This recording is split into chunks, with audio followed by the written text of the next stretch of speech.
Okay,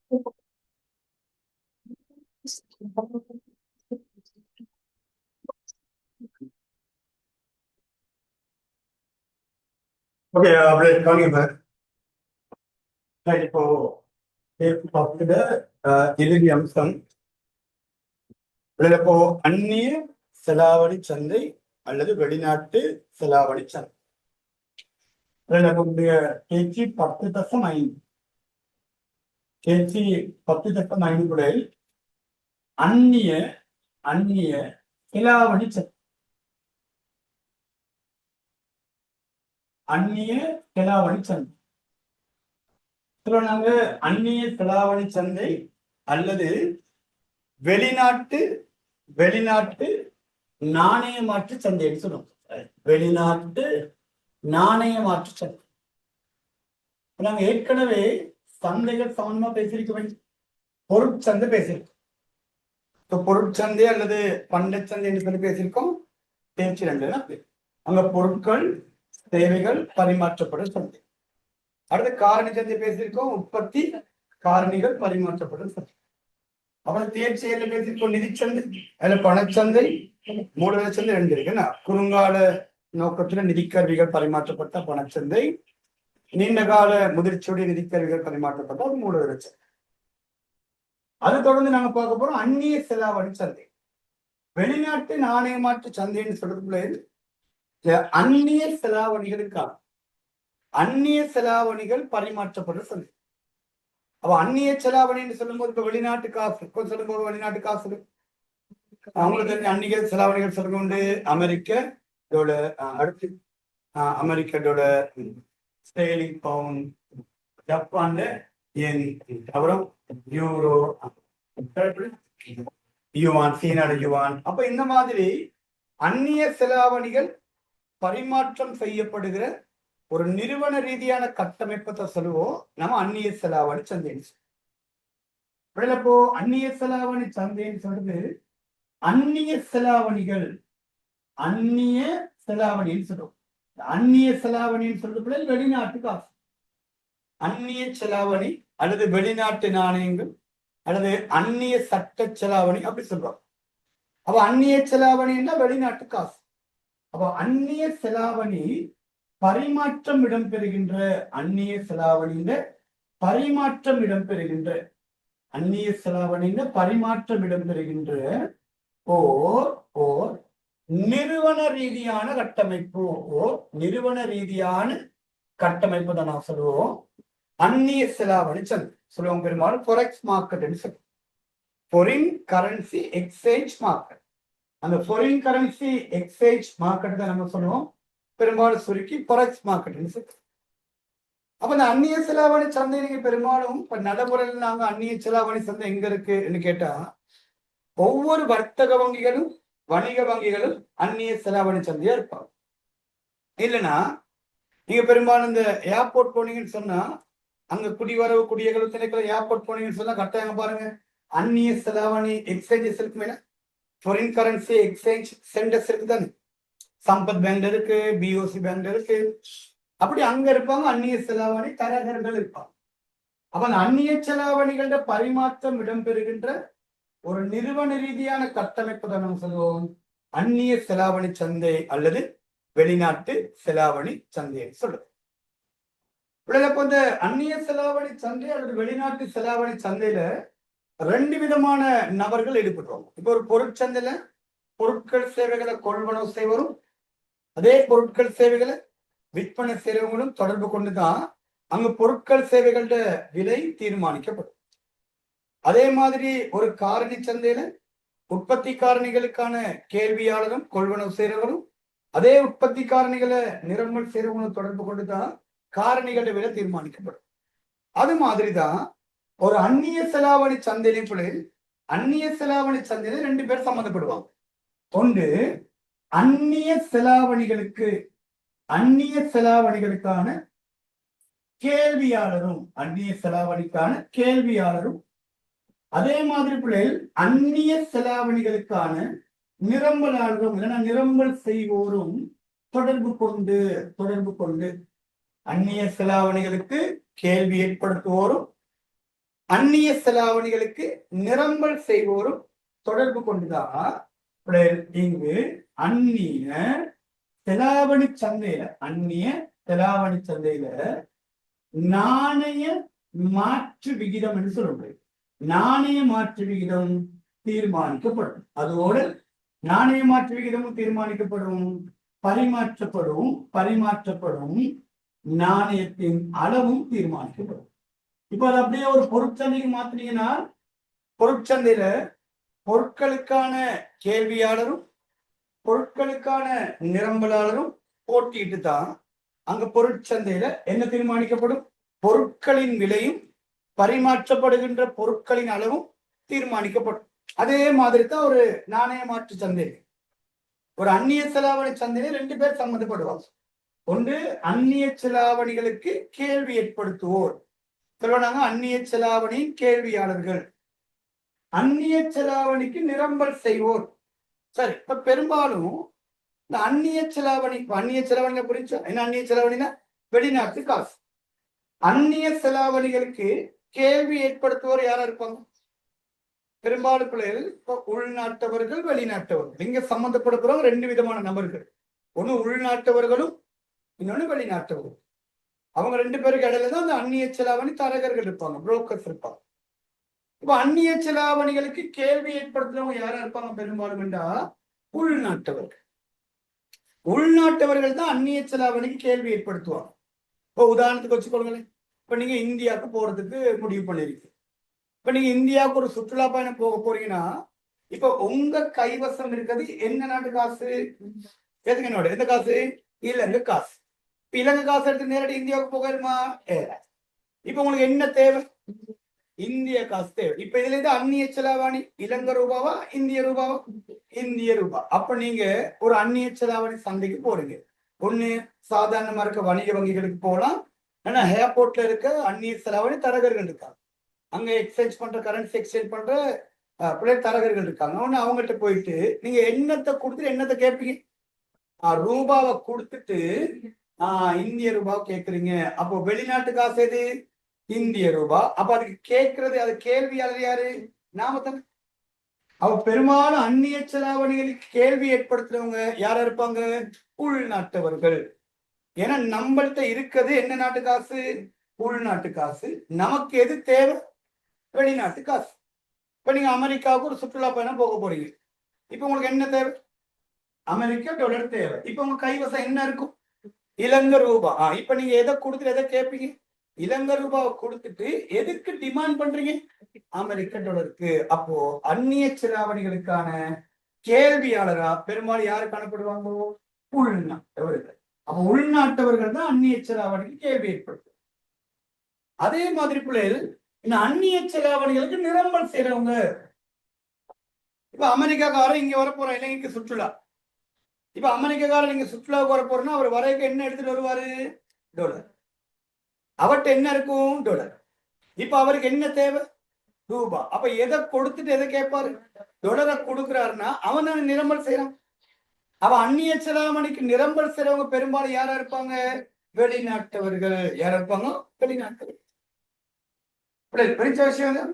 அவ பாருங்க, இப்ப அவரு இலங்கைக்கு சுற்றுலா பயணம் வர போறாங்க. இப்ப ஜப்பான்ல இருந்து கொஞ்சம் பேர் இலங்கைக்கு சுற்றுலா பயணம் வர போறாங்க. இப்ப அவங்கள்ட்ட என்ன நாட்டு காசு இருக்கும்? ஜப்பான் நாட்டு காசு, ஜப்பான் ஜெட். இப்ப அவங்களுக்கு என்ன தேவை? இலங்கைக்கு வந்தா இலங்கை ரூபா தேவை. அப்ப எதை கொடுப்பாங்க? கொண்டு ஜப்பான் ஜென்னத்தை கொடுக்குறாங்க. அப்ப அங்க எதுக்கு நிரம்பல்?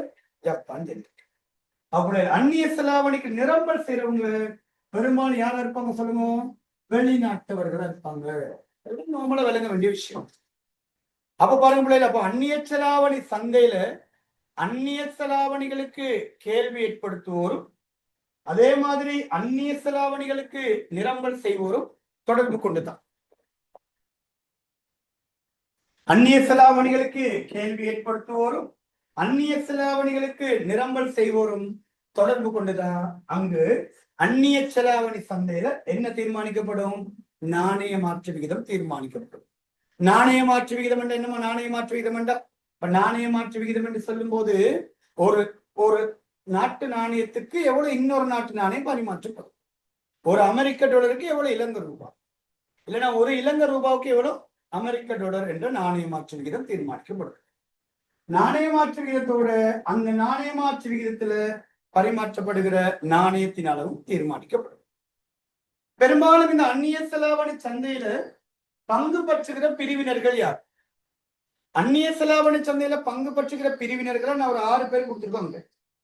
ஒன்று பிள்ளைகள் அரசாங்கம் பங்கு பற்றுவாங்க, இன்னொன்னு மத்திய வங்கி பங்கு பற்றுவாங்க, வணிக வங்கி பங்கு பற்றுவாங்க, அந்நிய செலாவணி தரகர்கள் பங்கு பற்றுவாங்க, அதே மாதிரி வணிக நிறுவனங்கள் பங்கு பற்றுவாங்க, பொதுமக்களும் பங்கு பற்றுவாங்க. அப்ப கூடுதல் பொதுமக்கள் என்பது யாரு? பப்ளிக் என்பது நாம தானே. இப்ப வெளிநாடுகளுக்கு வேலை வாய்ப்புக்கு போறவங்களோ இல்லைன்னா வெளிநாடுகளுக்கு சுற்றுலா போறவங்களோ பொதுமக்களாக இனங்காணப்படுவார்கள்.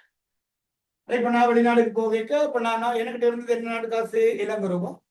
அப்ப நான் ஏர்போர்ட்ல அந்நிய செலாவணி தரகர் இருந்தாங்க, பிஓசி பேங்க் இருக்கு தானே, அவங்களுடைய தரகர் இருந்தாங்க. நான் அவங்கள்ட்ட கொண்டு என்ன நாட்டு காசு கொடுத்து இலங்கை காசு கொடுத்து மலேசியா நாட்டு காசு வாங்கிட்டு ரிங்கிட் வந்து. அப்ப அந்த இடத்துல நான் எதுக்கு டிமாண்ட் பண்ணேன்?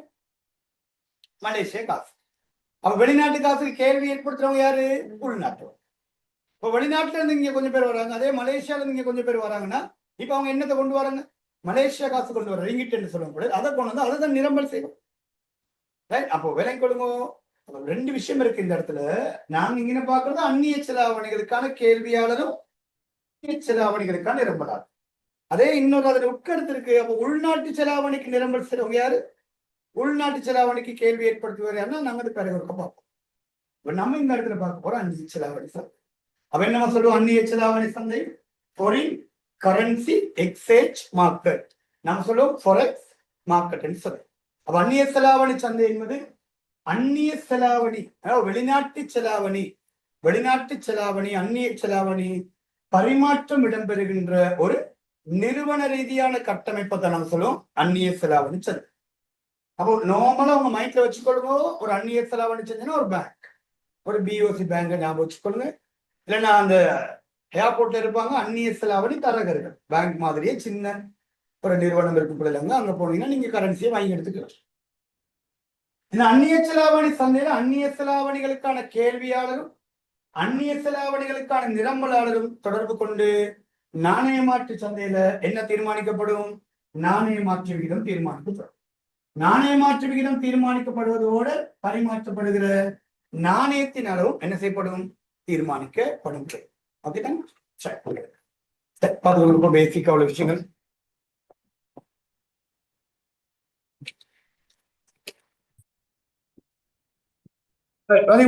அந்நிய செலாவணி சந்தை வெளிநாட்டு நாணய பரிமாற்று சந்தை என்றா அந்நிய செலாவணி அல்லது வெளிநாட்டு புழக்கப்பணம் எல்லாம் ஒன்றுதான். அந்நிய செலாவணி, வெளிநாட்டு புழக்கப்பணம், வெளிநாட்டு அந்நிய செலாவணி அல்லது வெளிநாட்டு புழக்கப்பணம், வெளிநாட்டு புழக்கப்பணம் பரிமாற்றப்படுகின்ற நிறுவன ரீதியான கட்டமைப்பு வெளிநாட்டு செலாவணி சந்தை, வெளிநாட்டு செலாவணி சந்தை, வெளிநாட்டு செலாவணி சந்தை.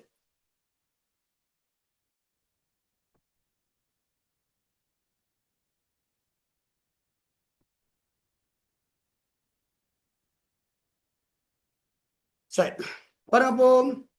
அந்நிய செலாவணி சந்தையில அந்நிய செலாவணிகளுக்கான கேள்வியாளரும் அந்நிய செலாவணிகளுக்கான நிரம்பலாளரும். பெரும்பாலும் யார் அந்நிய செலாவணிக்கு கேள்வியாளர் இருப்பாங்க? உள்நாட்டவர்கள், இலங்கையர்களும். அந்நிய செலாவணிகளுக்கு நிரம்பல் செய்றவங்க பெரும்பாலும் யாரா இருப்பாங்க? வெளிநாட்டவர்கள் இருப்பாங்க. நிரம்பலாளர்களும் தொடர்பு கொண்டு நாணய மாற்று விகிதத்தை தீர்மானிப்பதோடு பரிமாற்றப்படுகிற வெளிநாட்டு நாணய அலைகளையும் தீர்மானிப்பாங்க. இவங்க 2 பேர் தொடர்பு கொண்டுதான் அந்த நாணய மாற்று விகிதத்தை எக்ஸ்சேஞ்ச் ரேட்டை தீர்மானிப்பாங்க. அதோட பரிமாற்றப்படுகிற நாணயத்தின் அளவுகளையும் தீர்மானிப்பாங்க.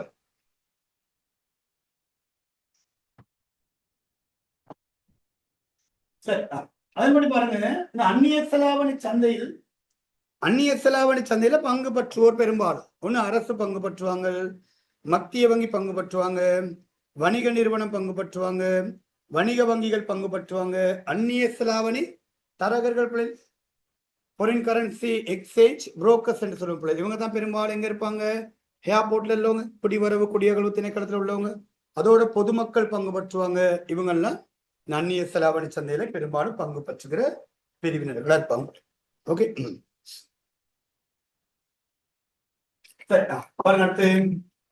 அதுதான் மிக முக்கியமான தலைப்பு, நாணய மாற்று விகிதம் அல்லது அந்நிய செலாவணி விகிதம்.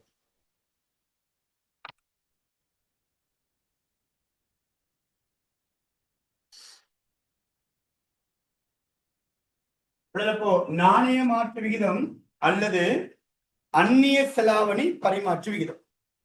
நாணய மாற்று விகிதம் அல்லது அந்நிய செலாவணி பரிமாற்று விகிதம். இப்போ இந்த நாணய மாற்று விகிதம் அல்லது அந்நிய செலாவணி பரிமாற்று விகிதம்.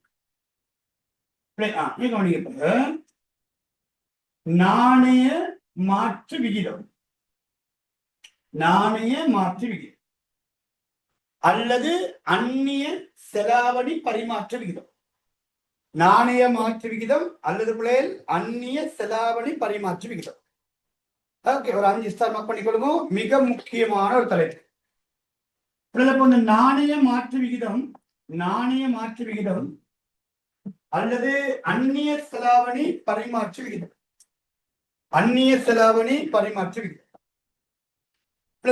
Foreign currency exchange rate.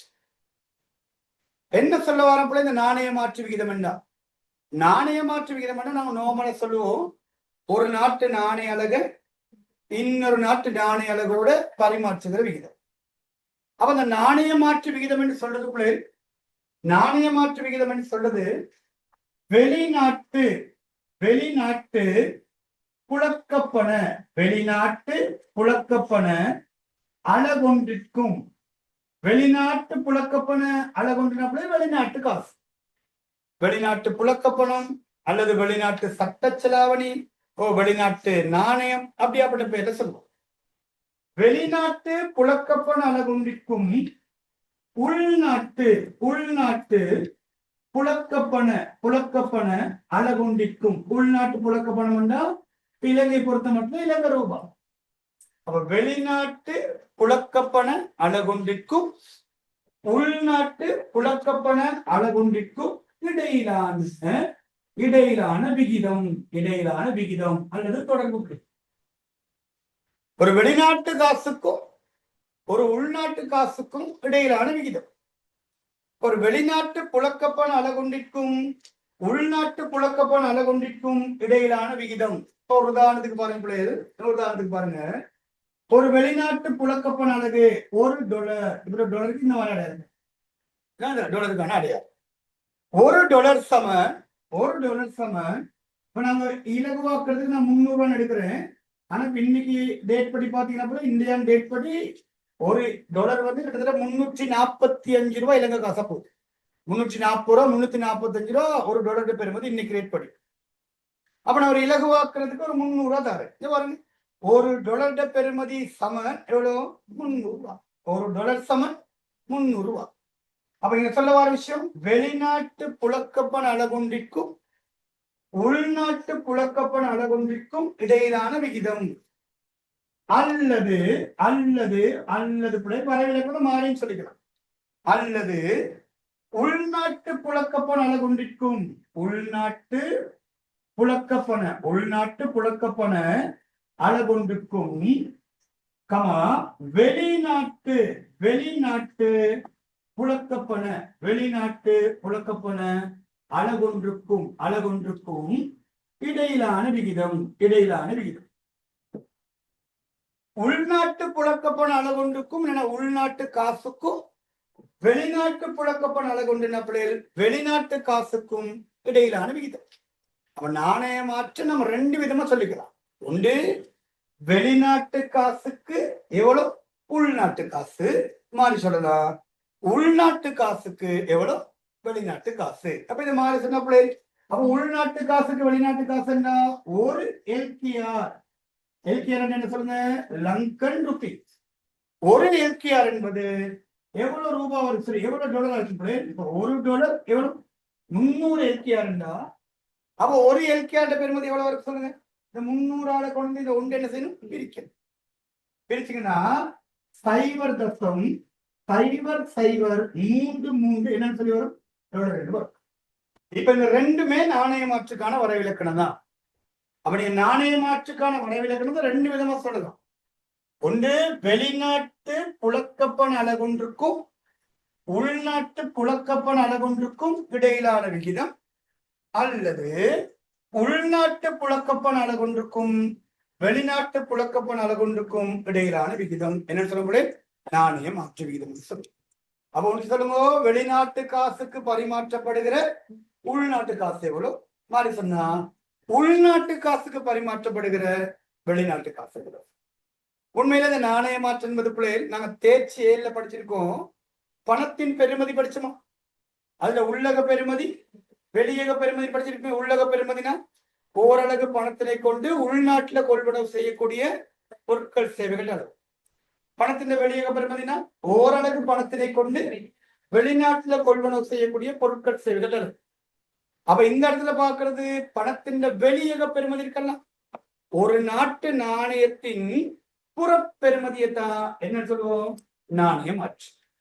ஒரு நாட்டு நாணயத்தின் புறப்பெருமதி. அந்த கருத்து என்னமா, இப்ப நீங்க இலங்கை ரூபாவை கொண்டு போய் நேரடியா இந்தியாவில பொருள் வாங்கலுமா, ஏறாது. அப்ப நீங்க இலங்கை ரூபாவை கொண்டு இந்தியாவில பொருள் வாங்கணும்னா முதல்ல என்ன செய்யணும், இலங்கை ரூபாவை என்ன மாத்தணும், இந்திய நாட்டு காசா மாத்தணும்னா அதுக்கு தான் நாங்க என்ன பேர் சொல்லுவோம், நாணய மாற்று விகிதம். அப்ப அந்த நாணய மாற்று விகிதத்துல சொல்ல வர விஷயம், ஓரளவு நாட்டு பணத்தின் புறநாட்டு பெருமதி வெளிநாட்டு பெருமதியை தான் நாம் என்ன பேர் கொண்டு அழைப்போம், நாணய மாற்று விகிதம் சொல்றோம். அப்ப நாணய மாற்றம்னா ஓரளவு உள்நாட்டு சட்ட செலாவணியின் புறநாட்டு பெருமதி அல்லது என்னது வெளிநாட்டு பெருமதியை தான் நாம் என்ன பேர் கொண்டு அழைப்போம், நாணய மாற்று.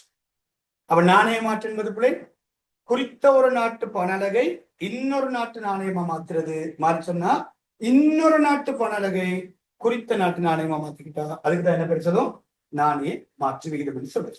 அப்ப நாணய மாற்று விகிதத்தை வேற விதமா சொல்றேன்னா, ஓரளவு உள்நாட்டு பணத்தின் புறநாட்டு பெருமதி, ஓரளவு உள்நாட்டு சட்ட செலாவணியின் புறநாட்டு பெருமதி அல்லது வெளிநாட்டு பெருமதி தான் நம்ம என்ன பேர் கொண்டு அழைப்போம், நாணய மாற்று.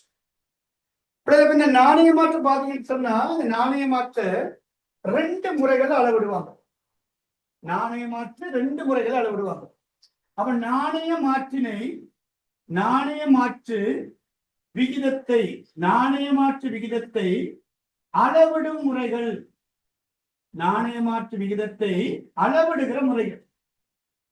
நாணய மாற்று விகிதத்தை அளவிடுவதற்கு ரெண்டு முறைகளை பயன்படுத்துவோம். நாணய மாற்று ரெண்டு முறைகளில் அளவிடப்படும். ஒன்று நாம் சொல்லுவோம் விலைக்கூறல், ஒன்று சொல்லுவோம் விலைக்கூறல் அல்லது நேர்கூறல். விலைக்கூறல் அல்லது நேர்கூறல். ஒரு முறை சொல்லுங்க விலைக்கூறல் நேர்கூறல். அடுத்து இரண்டாவது முறை அளவுக்கூறல் அல்லது அளவுக்கூறல். இது நேர்கூறல் என்ற இது சொல்லுவோம் நேரில் கூறல் அல்லது பிள்ளைகள் பாருங்க மறுபெயர் கொடுத்திருக்கோம் மறைமுக கூறல் அல்லது தொகைக்கூறல். அவன் நாணய மாற்றினை அளவிடுகிற முறைகள் ரெண்டு, நாணய மாற்றை வெளிப்படுத்துகிற முறைகள் ரெண்டு விதமா நாணய மாற்ற அளப்போம், இல்லைன்னா ரெண்டு விதமா நாணய மாற்ற வெளிப்படுத்துவோம். ஒன்று விலைக்கூறல் நேர்கூறல், மற்றது பிள்ளைகள் அளவு கூறல் நேரில் கூறல் அல்லது மறைமுக கூறல். பாருங்க இலகுவான போயிட்டோம், இலகுவான விஷயங்கள் என்னன்னா பார்த்துக் கொள்ளுவோம். அது என்ன விலைக்கூறல், என்ன சிம்பிள் விஷயம். இந்த விலைக்கூறல் என்று சொல்றது வெளிநாட்டு புழக்கப்பண அலகொன்றின் விலையை உள்நாட்டு புழக்கப்பண வடிவில் சொல்லுது. வெளிநாட்டு புழக்கப்பணத்தின் பெருமதியை எதுல சொல்றது, உள்நாட்டு நாணய வடிவில குறிப்பிட்டால் அதுக்கு தான் பேர் என்ன, விலைக்கூறல் அல்லது நேர்கூறல். வெளிநாட்டு புழக்கப்பணத்தின் பெருமதியை எதுல சொல்றது, உள்நாட்டு புழக்கப்பணத்துல சொல்றது. அப்ப வெளிநாட்டு காசின் பெருமதிய இலங்கை ரூபா வடிவில குறிப்பிட்டா அதை நான் சொல்லுவோம் என்ன கூறல், விலைக்கூறல். அப்ப விலைக்கூறல் என்பது பிள்ளைகள் வெளிநாட்டு புழக்கப்பணத்தின் பெறுமதியை உள்நாட்டு நாணய வடிவில் வெளிப்படுத்தினால் அதை நான் சொல்ல விலைக்கூறு. இப்ப ஒரு உதாரணத்துக்கு பாருங்க, $1 சமன் 300 LKR. $1 சமன் 300 LKR. அப்ப இங்க எது வெளிநாட்டு காசு? டாலர். எது உள்நாட்டு காசு? ரூபாய். அப்போ வெளிநாட்டு புழக்கப்பணத்தின் பெறுமதியை உள்நாட்டு புழக்கப்பணவின் வடிவில் சொன்னால் அது நான் சொல்ல என்ன குரல்? விலைக்கூறு. நான் நேர்கூறு. இன்னொரு உதாரணம் போடுவோமே, ஒரு ஸ்டேலிங் பவுண்ட் சமன் 400 LKR. 400 LKR பாருங்க, ஒரு ஸ்டேலிங் பவுண்ட் 400 LKR. அப்ப இங்கெல்லாம் வெளிப்படுத்தப்படுவது விலைக்கூறல் தானே. அப்ப ஒரு வெளிநாட்டு காசுக்கு எவ்வளவு உள்நாட்டு காசு பரிமாற்றப்படும் என்பது அளவிட்டால் அது நாம் சொல்ல என்ன கூறல்? விலைக்கூறல். தான் நேர்கூறல். அதோட பிள்ளைகள் இந்த விலைக்கூறல் நேர்கூறல் தான் இலங்கையில உத்தியோகபூர்வமாக நாணய மாற்ற வெளிப்படுத்துற முறை. நீங்க பேங்க் வழியில போனீங்கன்னா அங்க நாணய மாற்று போட்டுப்பாங்க தானே.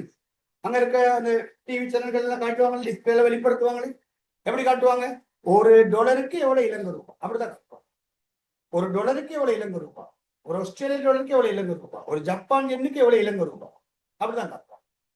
ஒரு ஸ்டேலிங் பவுனுக்கு எவ்வளவு இலங்கை ரூபாய். அப்ப இப்படி நாங்க நாணய மாற்ற வெளிப்படுத்தினா அதான் விலைக்கூறல். அப்படி அவங்க அளவு கூறல். அளவு கூறல், நேரில் கூறல், மறைமுக கூறல் மாறியது. இது மாறி பாருங்க, உள்நாட்டு புழக்கப்பண அளவொன்றுக்கு பரிமாற்றப்படுகிற வெளிநாட்டு பணத்தின் அளவு. உள்நாட்டு புழக்கப்பண அளவொன்றுக்கு பரிமாற்றப்படுகிற வெளிநாட்டு புழக்கப்பணத்தின் அளவு. அப்போ ஒரு இலங்கை ரூபாவை கொடுத்தா எவ்வளவு வெளிநாட்டு காசு கிடைக்கும்? அப்ப இங்க சொல்ல வாரது எதுண்ட பெருமதி எதுல காட்டுறது? வெளிநாட்டு காசின் பெருமதியை உள்நாட்டு காசு வடிவில் சொன்னா அது நேர்கூறல். இங்க ஒரு மாதிரினா உள்நாட்டு காசின் பெருமதியை வெளிநாட்டு காசு வடிவில் வெளிப்படுத்தினா அதை நாங்க சொல்லுவோம் அளவு கூறல்.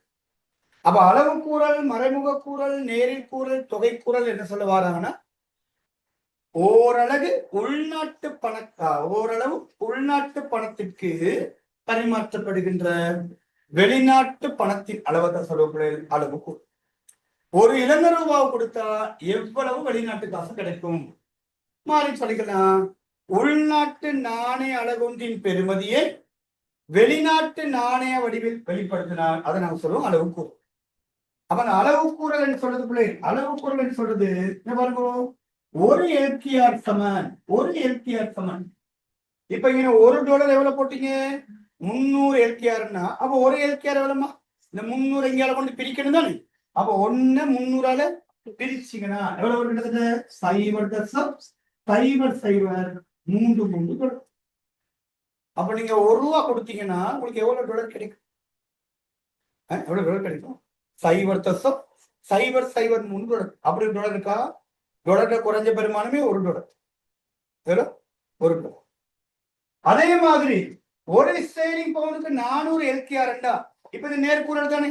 இது அப்படியே மாத்துங்க. அப்ப நேரில் கூறலுக்கு இது அப்படியே மாத்துங்க. மறைமுக கூறலுக்கு நேரில் கூறல், மறைமுக கூறல் அப்படி எப்படி வரும்? ஒரு LKR சமன் இப்ப ஒரு ஸ்டேலிங் பவுன் 400 இலங்கை ரூபாய்னா அப்ப ஒரு இலங்கை ரூபாய் எத்தனை ஸ்டேலிங் பவுன்? பெருக்கிற 400 இட்டு வந்து என்ன செய்யப்படும்? பிரிக்கப்படும். அப்ப 1 400ஆல பிரிச்சிங்கன்னா எவ்வளவு வரும்? 0.005 ஸ்டேலிங் பவுன். இதுதான் நாணயமாற்ற வெளிப்படுத்துகிற 2 முறை. அப்ப நாணயமாற்று விகிதத்தை அளவிடுகிற முறைகள் 2, வெளிப்படுத்துகிற முறைகள் 2. சொல்லுங்க, அந்த 2 முறைகள் என்ன உண்டு? ஒன்று நேர்கூறல், விலைக்கூறல், மற்றது அளவு கூறல், நேரில் கூறல். நேர்குறள் என்ன சொல்ல வராங்க? எதெண்ட பெருமதி எதுல காட்டுறது? வெளிநாட்டு பணத்தின் பெருமதியை உள்நாட்டு பண அளவில் குறிப்பிடும். வெளிநாட்டு புழக்கப்பண அளவொன்றுக்கு பரிமாற்றப்படுகிற உள்நாட்டு புழக்கப்பணத்தின் அளவை வெளிப்படுத்தினா குறிப்பிட்டால் அதை என்னமா விலைக்கூறல். அப்ப $1 எவ்வளவு இலங்கை ரூபாய், ஒரு ஸ்டேலிங் பவுனுக்கு எவ்வளவு இலங்கை ரூபாய், ஒரு இந்திய ரூபாவுக்கு எவ்வளவு இலங்கை ரூபாய், ஒரு ஆஸ்திரேலியன் டாலருக்கு எவ்வளவு இலங்கை ரூபாய், ஒரு சிங்கப்பூர் டாலருக்கு எவ்வளவு இலங்கை ரூபாய், ஒரு தாய் பாத்துக்கு எவ்வளவு இலங்கை ரூபாய், ஒரு சீன யுவானுக்கு எவ்வளவு இலங்கை ரூபாய். இப்படி வெளிப்படுத்தினால் இதைத்தான் நம்ம சொல்லுவோம் விலைக்கூறல் அல்லது என்னது நேர்கூறல். அப்படியே மாறி வச்சுக்கொள்ளுங்க, மாறி வச்சுக்கொள்ளுங்க பிள்ளைகள். அளவு கூறல், நேரில் கூறல், மறைமுக கூறல்னா உள்நாட்டு புழக்கப்பண அளவொன்றுக்கு பரிமாற்றப்படுகிற வெளிநாட்டு புழக்கப்பணத்தின் அளவை நம்ம சொல்லுவோம் அளவு கூறல், நேரில் கூறல், மறைமுக கூறல். எதுக்கு எது பரிமாற்றப்படுற அளவு? உள்நாட்டு புழக்கப்பண அளவொன்றுக்கு பரிமாற்றப்படுகிற வெளிநாட்டு புழக்கப்பணத்தின் அளவு. அப்ப இதை நாங்க எப்படி கணிச்சுக்கோம்? ஒரு இயற்கையாருக்கு எவ்வளோ டாலர், ஒரு இயற்கையாருக்கு எவ்வளவு ஸ்டெர்லிங் பவுண்ட், புரியுதா? ஒரு இலங்கை ரூபாவுக்கு எவ்வளவு இந்திய ரூபாய், ஒரு இலங்கை ரூபாவுக்கு எவ்வளவு சிங்கப்பூர் டாலர், ஒரு இலங்கை ரூபாவுக்கு எவ்வளவு ஜப்பான் யென்னு சொல்லி முன்னாடி என்ன இருந்துச்சுன்னு சொன்னா இலங்கை ரூபாவுக்கு எவ்வளவு வெளிநாட்டு காசுன்னு சொன்னா அது அளவு கூறல், நேர்கூறல். வெளிநாட்டு காசுக்கு எவ்வளவு இலங்கை ரூபான்னு சொன்னா அதை நாங்க சொல்லுவோம் நேர்கூறல், விலைக்கூறல். சரி, ஓகே. அப்போ தேவையான விஷயங்கள் பேசிருக்கேன். இதுல எது வளமையா நாணய மாற்றி வெளிப்படுத்துற முறை? இப்ப நீங்க சென்ட்ரல் பேங்க் பேஜுக்கு போனீங்கன்னா சென்ட்ரல் பேங்க் ஆஃப் ஸ்ரீலங்கான்னு நீங்க அவங்களோட பேஜ் சர்ச் பண்ணி எடுத்தீங்கன்னா அந்த அவங்களோட வெப்சைட்ல அதோட முகப்புல பாத்தீங்கன்னா சில 4-5 விஷயங்கள் இருக்கும். ஒண்ணு இலங்கையில இப்ப இருக்க பணவீக்கம் எத்தனை வீதம் கட்டாயம் இருக்கும். அப்புறம் கொள்கை வட்டி வீதங்கள், ஒற்றை கொள்கை வட்டி வீதம் எத்தனை வீதம் அதுவும் இருக்கும். அதை தாண்டி இன்னொரு விஷயம் காட்டியிருப்பான், நாணய மாற்று வீதம் டாலருக்கு எதிராக. ஒரு டாலர்ட பை ரேட் என்ன, ஒரு டாலர்ட செல் ரேட் என்ன. அங்க விலை 300 ரூபா, 345 ரூபா, 335 ரூபா அப்படிதான் இருக்கும். அப்ப பாருங்க, அப்ப ஒரு டாலருக்கான பெருமதி தான் நான் சொல்லியிருக்காங்க. அப்ப ஒரு டாலருக்கு என்ன பெருமதி சொன்னா அப்ப அது என்ன குரல் சொல்லுங்க. அப்ப இலங்கையின் நாணய மாற்றை உத்தியோகபூர்வமாக அளவிடுவாங்க என்ன முறையில சொல்லுங்க? நேர்குறல் தான். பொதுவா நாணய மாற்றம் சொல்வது என்ன முறையில? நேர்குறல். ஒரு டாலருக்கு எவ்வளவு இலங்கை ரூபாய் சொல்லுவாங்க. ஓகே, அப்ப சொல்லுங்க. அப்ப என்ன சொல்லுவோம்? நாணய மாற்று விகிதம் என்றா அல்லது வெளிநாட்டு பரிமாற்று விகிதம் என்ற, வெளிநாட்டு நாணய பரிமாற்று விகிதம் என்ற படிக்கணும். வெளிநாட்டு புழக்கப்பண அளவுக்கும் உள்நாட்டு புழக்கப்பண அளவுக்கும் இடையிலான விகிதம். அல்லது மாறி சொன்னா உள்நாட்டு புழக்கப்பண அளவுக்கும் வெளிநாட்டு புழக்கப்பண அளவுக்கும் இடையிலான விகிதம் தான் இந்த நாணய மாற்று விகிதம் என்று சொல்லுது. இந்த நாணய மாற்று விகிதத்தை அளவிடக்கூடிய முறைகள் 2.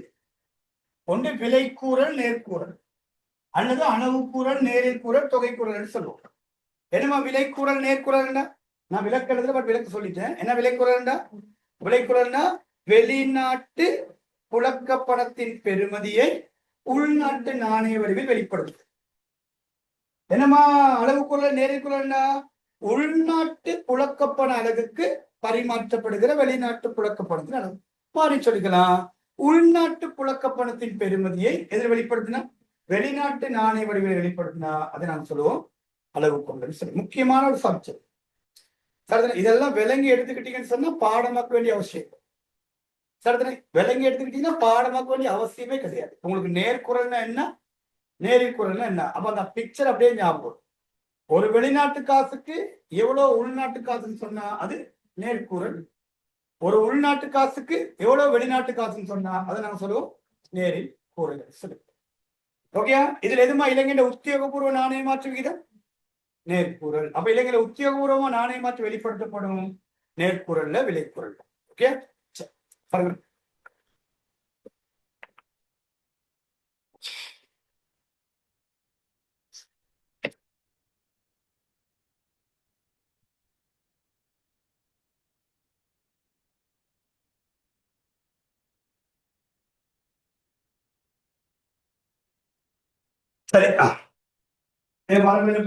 வெளிநாட்டு புழக்கப்பண அளவொன்றுக்கும் உள்நாட்டு புழக்கப்பண அளவொன்றுக்கும் இடையிலான விகிதம் நாணய மாற்று விகிதம் இருக்கும். நாணய மாற்று விகிதம்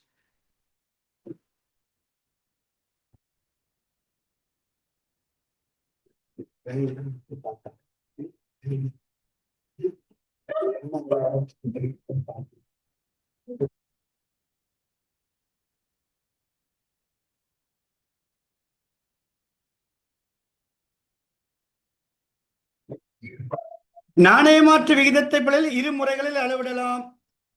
சொல்லுங்க, நேர்கூறல், விலைக்கூறல். அது நேரில் கூறல், மறைமுக கூறல், அளவு கூறல், தொகை கூறல். சரி, என்ன மக்கள் அப்ப நேர்குறல் என்ன பாருங்க. நாணய மாற்று விகிதமானது ஒரு நாட்டு நாணயம் அல்லது சட்ட செலாவணியில் புற அல்லது வெளிப்பெறுமதியை குறிக்கும். புற அல்லது வெளிப்பெறுமதி குறிக்கும். ஒரு நாட்டு நாணயத்தின் சட்ட செலாவணியின் புற அல்லது வெளிப்பெறுமதியை இந்த நாணய மாற்று விகிதம் குறிக்கும்.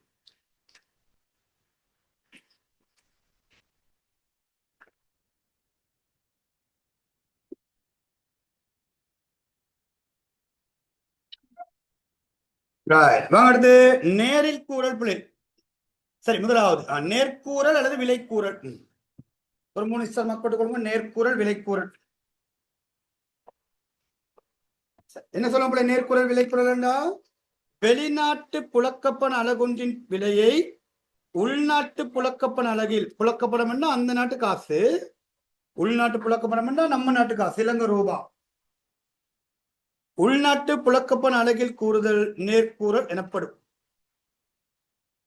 அப்படின்னா சிம்பிளா சொன்ன வெளிநாட்டு புழக்கப்பணத்துக்கு பரிமாற்றப்படுகிற உள்நாட்டு காசு. நோமல சொல்லுங்க, எதுக்கு எது பரிமாற்றப்படுற அளவு?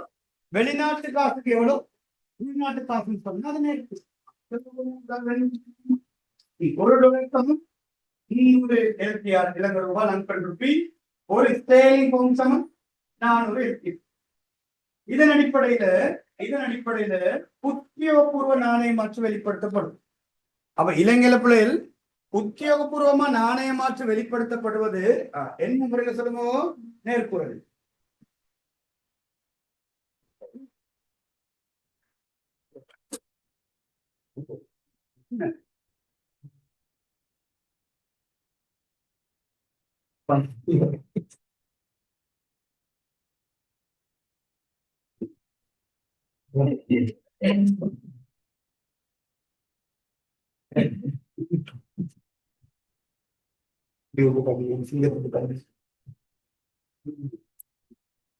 சரி,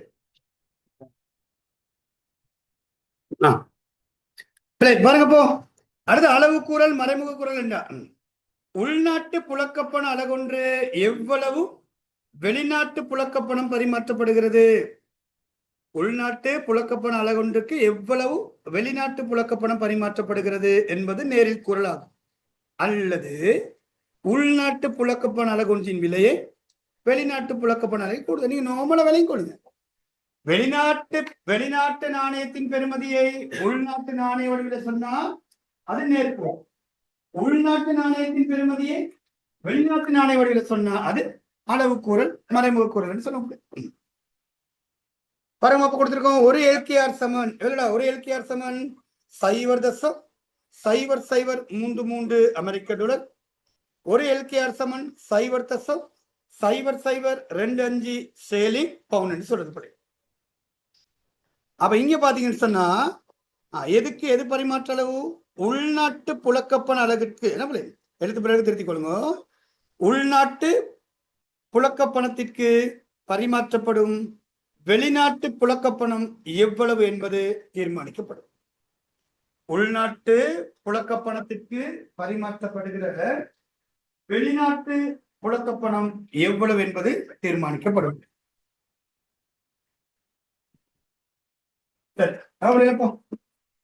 அப்ப முக்கியமான விஷயம் கொஞ்சம் பேசி முடிச்சாச்சு. நாணய மாற்று விகிதம் என்றால் வெளிநாட்டு கவனிக்கணும், வெளிநாட்டு நாணயத்திற்கு பரிமாற்றப்படுகிற உள்நாட்டு நாணயத்தின் அளவு. மாறி சொன்னா உள்நாட்டு நாணயத்துக்கு பரிமாற்றப்படுகிற வெளிநாட்டு நாணயத்தின் அளவு தான் நாணய மாற்று விகிதம். அப்ப நாணய மாற்று விகிதத்துல குறைந்தபட்சம் எத்தனை நாடுகள் கன்சிடர் பண்றோம்? 2 நாடுகள் 2 கரன்சி. 2 நாடுகள் 2 கரன்சி. ஓகே தானே? அந்த நாணய மாற்று விகிதம் வெளிப்படுத்துகிற இல்ல அளவிடுகிற முறைகள் 2 இருக்கு. ஒண்ணு நேர்கூறல், மற்றது நேரில். நேர்குறல், நேரில் குறல் என்றால் நேர்குறல் என்று சொல்வது பிள்ளைகள் வெளிநாட்டு புழக்கப்பணத்தின் பெறுமதியை உள்நாட்டு புழக்கப்பண வடிவில் சொல்லுதல். அல்லது வெளிநாட்டு காசுக்கு பரிமாற்றப்படக்கூடிய உள்நாட்டு காசு எவ்வளவு சொல்லி கணிச்சோம்டா அது நேர்கூறல். மாறாக உள்நாட்டு புழக்கப்பணத்தின் பெறுமதியை வெளிநாட்டு புழக்கப்பட வழியில சொன்னா அதை நாங்க சொல்லுவோம் நேரில் கூறல் அல்லது அளவு கூறல் அல்லது மறைமுக கூறல் சொல். இப்ப இங்க பாருங்க, இந்த நேர்குறள் நேரில் குரலை வரைபடத்துல காட்டுகிறோம். வரையா கவனிச்சுக்கிறது. இப்ப இதுக்கு எப்படி வரைபடம் வருது? இங்கேயும் நாணய மாற்றுல வரைபடம் இருப்போம். நேர்குறள் நேரில் குரலை எவ்வாறு நாங்க வரைபடத்துல காட்டுறது? சரி, வரைபடம் முதலாவது நம்ம நேர்கூறல். நேர்கூறல் என்பது எதன் பெருமதியை எதன் வடிவில் சொல்றது? வெளிநாட்டு காசின் பெருமதியை உள்நாட்டு நாணய வடிவில் சொல்றது. அப்ப நான் உதாரணத்துக்கு டாலர் எடுத்துக்கோங்க, ஈஸியா இருக்கும். இங்க பாருங்க, ஒரு டாலர் சம 300 இலங்கை ரூபாய், லங்கன் ருபீஸ். இப்ப இதுதான் நேர்கூறல். ஒரு டாலர் சமன் 300 இலங்கை ரூபான்னு சொன்னா இதுதான் நேர்கூறல். இப்ப இது எப்படி நாம இந்த ஒரு டாலர் 300 ரூபான்னு சொல்லி தீர்மானிக்கப்பட்டிருக்கும்? ஒரு டாலர் எப்படி 300 ரூபான்னு சொல்லி தீர்மானிக்கப்பட்டிருக்கும்? அது தீர்மானிக்கிற விதம் எப்படி? என்ன பாருங்க, பொதுவா நாம நாணய மாற்றி தீர்மானிக்க இங்கேயும் வளமையா நாங்க பொருட்சந்தையில பொருட்களுக்கான விலை தீர்மானிக்கப்படுவது போன்றுதான் என்ன சந்தையில நாணய மாற்று சந்தையிலையும் நாணய மாற்று விதம் தீர்மானிக்கப்படும். நாணய மாற்று முறைகள் 3 இருக்கு. இப்ப நாங்க படிப்போம். நிலையான நாணய மாற்று, மிதக்கும் நாணய மாற்று, முகாமை செய்யப்பட்ட மிதக்கும் நாணய மாற்று. இப்ப நான் கொஞ்சம் இதில் படிப்பது 3 பாத்தீங்கன்னா சொன்னா, இப்ப 2 அச்சுகள் வருதல்ல, ஒண்ணு நிலைக்குத்தச்சு, இன்னொன்னு கிடைச்சு. சரி, வழியா கவனிச்சுக்கொள்ளுங்க. இந்த 2 அச்சுகள் போடுறதுல ஒரு சப்ஜெக்டே தங்கி இருக்கு. நீங்க நாணய மாற்று நேர்கூறல வெளிப்படுத்துறோமா அல்லது நேரில் கூறல நாணய மாற்ற வெளிப்படுத்துறோமா என்பது இந்த அச்சுகளை வச்சு கூட தான் தீர்மானிப்பாங்க. நீங்க இந்த அச்சுகள்ல போட வேண்டிய விடயத்தை சரியா போட்டு கொடுக்குறேன் பாருங்க. இப்போ அப்ப இங்க நேர்கூறல் என்ன சொல்ல வரும்? ஒரு டாலர் பெருமதி தானே இலங்கை ரூபாய். அப்போ நிலைக்குத்தச்சில வரும் டாலரின் பெருமதி அல்லது அமெரிக்க டாலர் என்ற பிள்ளைகள் அமெரிக்க டாலரின் பெருமதி, அமெரிக்க டாலரின் பெருமதி, அமெரிக்க டாலரின் பெருமதி தேவைப்பட்ட பிரச்சனை இலங்கை ரூபாவில் அவசியப்பட்டா கட்டாயம் கிடையாது. அப்ப என்ன போன அமெரிக்க டாலரின் பெருமதியும் கிடைச்சது பொண்ணு பிள்ளைகள் அமெரிக்க டாலரின் அளவு, அமெரிக்க டாலரின் அளவு. அப்ப டாலர்ட வேல்யூ என்ன, டாலர்ட குவான்டிட்டி என்ன? ஏன்னா நாம இதுக்காட்டு என்ன குரல் சொல்லுங்க, நேர்குறல்ல எது சமன் எதுன்னு சொல்லி வரும்? ஒரு டாலருக்கு தானே 300 ரூபாய். அப்ப நாங்க நேர்குறலுக்கான வரைபடம் கீரைக்க எப்பவுமே ஞாபகம் வச்சுக்கணும், நிலைக்குத்தச்சில வரும் அந்த வெளிநாட்டு காசின் பெருமதியும் கிடைச்சில வரும் அந்த வெளிநாட்டு காசு பரிமாற்றம். இப்ப உதாரணத்துக்கு ஸ்டேலிங் பவுனுக்கும் இலங்கை ரூபாவுக்கும் நாணய மாற்று. அப்ப இங்க எப்படி போகணும்? நிலைக்குத்தச்சில ஸ்டேலிங் பவுனின் பெருமதி கிடைச்சில போகணும் ஸ்டேலிங் பவுனின் அளவு. ஜப்பான் எண்ணுக்கும் இலங்கை ரூபாவுக்கும் நாணய மாற்று என்ன போகணும்? ஜப்பான் எண்ணின் பெருமதி ஜப்பான் எண்ணின் அளவு. இந்திய ரூபாவுக்கும் இலங்கை ரூபாவுக்கும் இடையில நாணய மாற்று சொல்லுங்க. இந்திய ரூபாவின் பெருமதி இந்திய ரூபாய் அளவு. சீன நாட்டு நாணயத்துக்கும் இலங்கை நாட்டு நாணயத்துக்கும் இடையில நாணய மாற்று. சீன நாட்டு நாணயத்துக்கு என்ன பேர் சொல்றோம்? சீன யுவான். அப்போ யுவானின் விலை இல்லைன்னா ரென்மின் சொல்லுவோம், ரென்மின் சொல்லுவோம். யுவானின் விலை என்ன வரும்? யுவானின் அளவு. தாய்லாந்து நாட்டுக்கும் இலங்கை ரூபாவுக்கும் இடையில நாணய மாற்று. தாய்லாந்து நாட்டுக்கு என்னக்கா தாய் பாத் என்று சொல்லுவாங்க, தாய் பாத். அப்ப தாய் பாத்தின் பெருமதி என்ன வரும்? தாய் பாத்தின் அளவு. ஆஸ்திரேலியா நாட்டுக்கும் இலங்கை நாட்டுக்கும் இடையில நாணய மாற்று. அப்போ Australia dollar, Australia dollar, Singapore dollar, New Zealand dollar, America dollar, அதெல்லாம் டாலர் வழியில தான் வெளிப்படுத்தப்படும். பொதுவா நாம டாலர் என்று சொன்னா அது எது? யுஎஸ்ஏ, ஐக்கிய அமெரிக்கா. குறித்த கான்செப்ட். அப்ப அமெரிக்க டாலர் பெருமதி இங்க நம்ம வரும் அமெரிக்க டாலர். உங்களுக்கு தேவைப்பட்டா நீங்க பிரக்கல்ல காட்டிக்கிற அமெரிக்க டாலர் பெருமதி என்ன வடிவில்? ரூபாவில். ரூபாய் காட்டுவீங்க கட்டாயம் ஒண்ணு கிடையாது. பிள்ளைங்க கவனிச்சுக்கொள்ளுங்க. அப்ப இங்க 2 விஷயம் வரப்போகுது. வளமையா ஒரு பொருட்சந்தையில பொருட்களுக்கான விலைப்படி தீர்மானிக்கப்படும். அந்த பொருட்களுக்கான கேள்வியும் பொருட்களுக்கான நிறங்களும் போட்டிட்டு தானே. அதே மாதிரிதான் இங்கேயும் நாணய மாற்று சந்தையில், அந்நிய செலாவணி நாணய மாற்று சந்தையில வெளிநாட்டு செலாவணிக்கான கேள்வி. அப்ப சாதாரணமா கீழே கோடுதான் இப்படி வரும். நீங்க இதை கொண்டீங்க அச்சுகள்ல சந்திக்கணும்ன்ற கட்டாயம் ஒண்ணுமே கிடையாது. அப்ப நார்மலா ஒரு கேள்வி கொடுக்கிறோம் டி. இது என்னத்துக்கான கேள்விக்கோடு? இது என்னத்துக்கான கேள்விக்கோடுனா என்னத்துக்கான கேள்விக்கோடு சொல்லுங்க. அமெரிக்க டாலர் தானே போட்டிருக்கீங்க. அப்ப எதுக்கான கேள்வி? டாலருக்கான கேள்வி. அப்ப அமெரிக்கா டாலருக்கான கேள்வி, அமெரிக்க டாலருக்கான கேள்வி. அதே மாதிரி வளமையான நிரம்பல் கொடுக்குறீங்க. எதுக்குரிய நிரம்பல்? டாலருக்குரிய நிரம்பல். சரியா பார்த்துக்கணும். இப்ப இங்க டாலருக்கான சந்தை தானே. அப்ப டாலருக்கான கேள்வியும் டாலருக்கான நிரம்பலும் போட்டிட்டு ஒன்றோடு ஒன்று சந்திக்கிறப்படி, அந்த சந்திக்கிறபடி தானே சமநிலை புள்ளி இ. இப்ப பாருங்க, முன்னாடி தீர்மானிக்கப்படும் நாணய மாற்று அமெரிக்க டாலர் பெறுமதி தீர்மானிக்கப்படும். அப்போ ஒரு அமெரிக்க டாலர் ஒரு டாலர் சம எவ்வளவுப்பா? 20 ரூபாய் 300 எல்கேஆர் என்று தீர்மானிக்கப்படுகிறது. ஒரு டாலர் சமன் 300 எல்கேஆர் என்று சொல்லி தீர்மானிக்கப்படுகிறது. இப்படி நாம வரைபடம் கீழே எடுத்தா அதான் என்ன பொருள் சொல்லுங்க. நேரம் கீழே அச்சுகள்ல போடுங்க. பரிமாற்றப்பட்ட டாலர் அளவு தானே பேசி போட்டு கொடுப்போம். பரிமாற்றக்கூடிய டாலர் அளவு அது எவ்வளவு டாலர் அளவு? $1000, $10,000, 1 மில்லியனா, 2 மில்லியனா, இந்த ரேட்ல இந்த அளவு பரிமாற்றப்படுகிறது. இதான் நேர். அவள் நேர்குறல்ல தெளிவா பாருங்க. அவள் நேர்குறலுக்கான வரைபடம் கிடைக்க அச்சுகள் ரெண்டு சரியா போட்டுக்கணும் பிள்ளை. அந்த அச்சுகளை நிலைக்குத்தச்சுல வரும். எந்த நாட்டு காசோ அந்த நாட்டு காசுன்ற பேர் கிடைச்சுன்னா அந்த நாட்டு காசு பரிமாற்றுகிற அளவு. அப்போ அந்த நாட்டு காசு அமெரிக்க டாலர்ண்டா அமெரிக்க டாலருக்கான கேள்வியும் அமெரிக்க டாலருக்கான நிரம்பலும் போட்டியிட்டு ஒன்றோடு ஒன்று சந்திக்கிற பிள்ளைதான் ஒரு அமெரிக்க டாலருக்கு எவ்வளவு இலங்கை ரூபாய் என்று சொல்லி நாணய மாற்று வீதம் தீர்மானிக்கப்படும். என்ன முறையில சொல்லுங்க? நேர்முறை. அடுத்து ரெண்டாவது என்ன குரல் சொல்ல? நேரில் கூறல். நேரில் கூறல் அல்லது மறைமுக கூறல். அப்ப நேரில் கூறல் மறைமுக கூறல் என்ன வெளிப்படுத்தப்படும்? அங்க எது வெளிப்படுத்தப்படும் சொல்லுங்க? ஒரு இலங்கை ரூபாவுக்கு எவ்வளவு? அமெரிக்க டாலர். ஒரு இலங்கை ரூபாவுக்கு எவ்வளவு? அமெரிக்க டாலர். அப்ப இது அப்படியே மாறி போடுறது சொல்லுங்க. எப்படி வரும்? ஒரு இலங்கை ரூபாய்க்கு ஒரு எல்கேஆருக்கு ஒரு எல்கேஆர் சமன் எவ்வளவு வரும்? 1/300 பிரிச்சிங்கன்னா எவ்வளவு? 0.00033 அப்ப 0.33 வரும் ஒரு எல்கேஆருக்கு. அவன் நேரில் கூறலில் நாணய மாற்று தீர்மானிக்கப்படுவதை பின்வருமாறு நாங்கள் வரைபட காட்டும். நேரில் கூறல். அப்ப அதே மாதிரிதான் ரெண்டு அச்சுகள். சேம் மெத்தட்ல அப்ப ரெண்டு அச்சுகள் மட்டும் போட்டுப்போம். கிடைச்சி நிலைக்குத்தச்சு.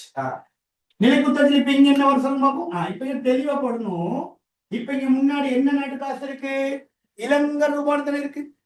அப்ப நிலைக்குத்தச்சுல போடணும். என்ன பெறுமதி? இலங்கை ரூபாவின் பெறுமதி. இலங்கை ரூபாவின் பெறுமதி தேவைப்பட்ட டாலரில். இலங்கை ரூபாவின் பெறுமதி டாலரில்.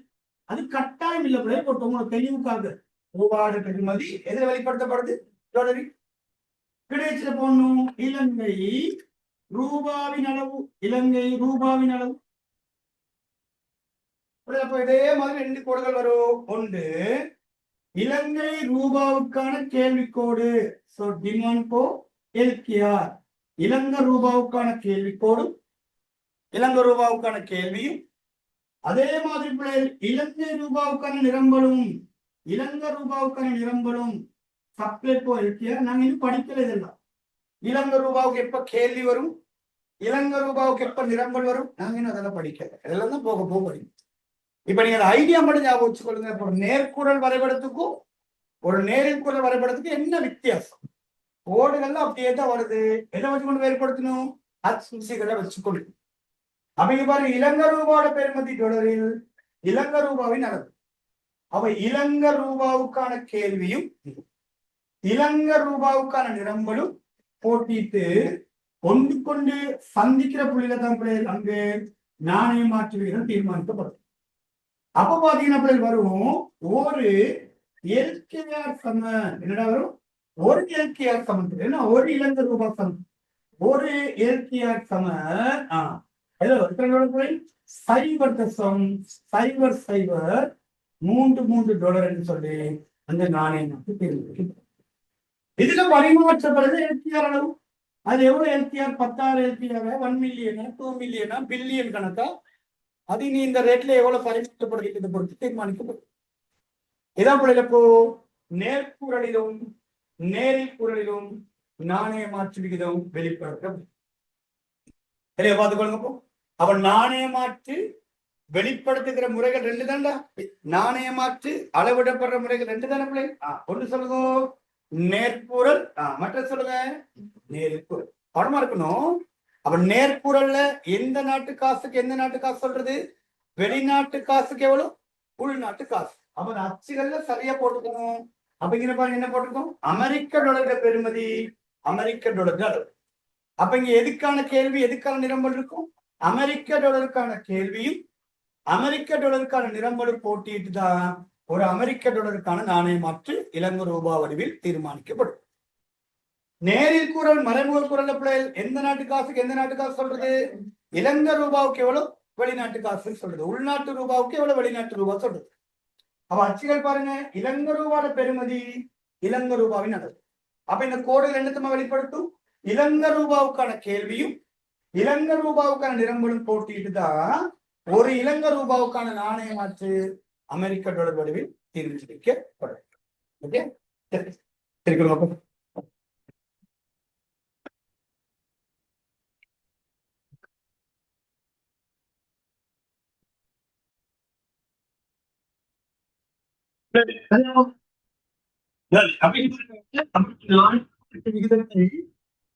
ரெண்டு முறைகள்.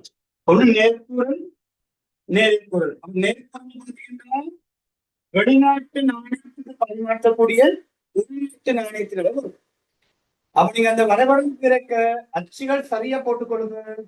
நிலைக்குத்தச்சுல போடணுமா அந்த வெளிநாட்டு காசு கிடையாச்சுன்னா அந்த வெளிநாட்டு காசு பரிமாற்றம் அளவு.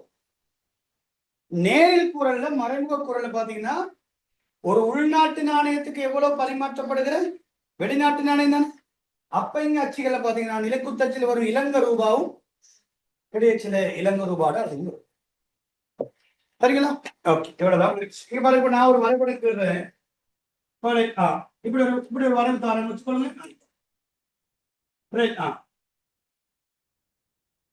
எண்ணின் விலை, எண்ணின் அளவு. இப்ப உங்களுக்கு பார்ப்பது புரியுமே. இப்ப எண்ணின் விலை, எண்ணின் அளவண்டா. இப்ப இதுல நேர்குறளா நேரில் குறளா? நேர்குறள் தானே வரணும். அப்ப இங்க வரும் ஜப்பான் எண்ணுக்கான கேள்வியும் ஜப்பான் எண்ணுக்கான என்ன வரும், திறம்படும். அவன் அச்சுகளை பார்த்தோன்னே நீங்க விலை கொள்ளணும். அது நேர்குறள்ல வரைபா நேரில் குறள்ல வரைபா, எது சமன் எது என்று அங்க தெளிவா அடையாளப்படுத்தி கொடுக்க. ஓகே, ஏன்னா இதனுடைய பிரயோகம் பிற்பாடு நமக்கு ஏகப்பட்ட அளவு தேவைப்படும் இந்த அச்சுகள பிரயோகம். ஓகே, பாருங்க அடுத்த தலைப்பு நாணய மாற்று வீத முறைகள். நாணய மாற்று வீத முறைகள் பிள்ளை. இப்போ நாணய மாற்று வீத முறைகள், நாணய மாற்று வீத முறைகள்.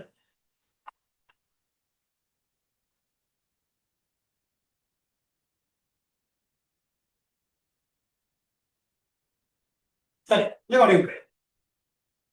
இந்த நாணய மாற்று வீத முறைகள் என்று சொல்லும் போது, நாணய மாற்று வீத முறைகள் என்று சொல்லும் போது நாணய மாற்று வீத முறைகள்.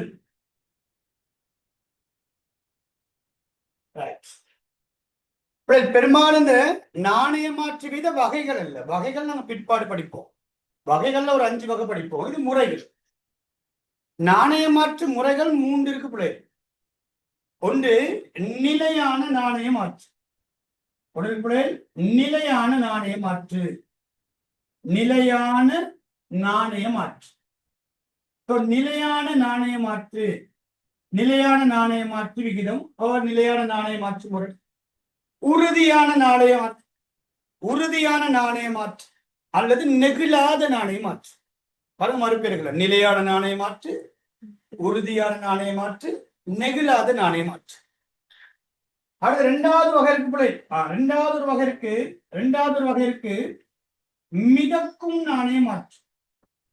மிதக்கும் நாணய மாற்று, மிதக்கும் நாணய மாற்று முறை அல்லது நெகிழும் நாணய மாற்று வீத முறை அல்லது தளம்பும் நாணய மாற்று முறை எல்லாம் ஒன்றுதான். அல்லது உறுதியற்ற நாணய மாற்று முறை. உறுதி அற்ற நாணய மாற்று முறை.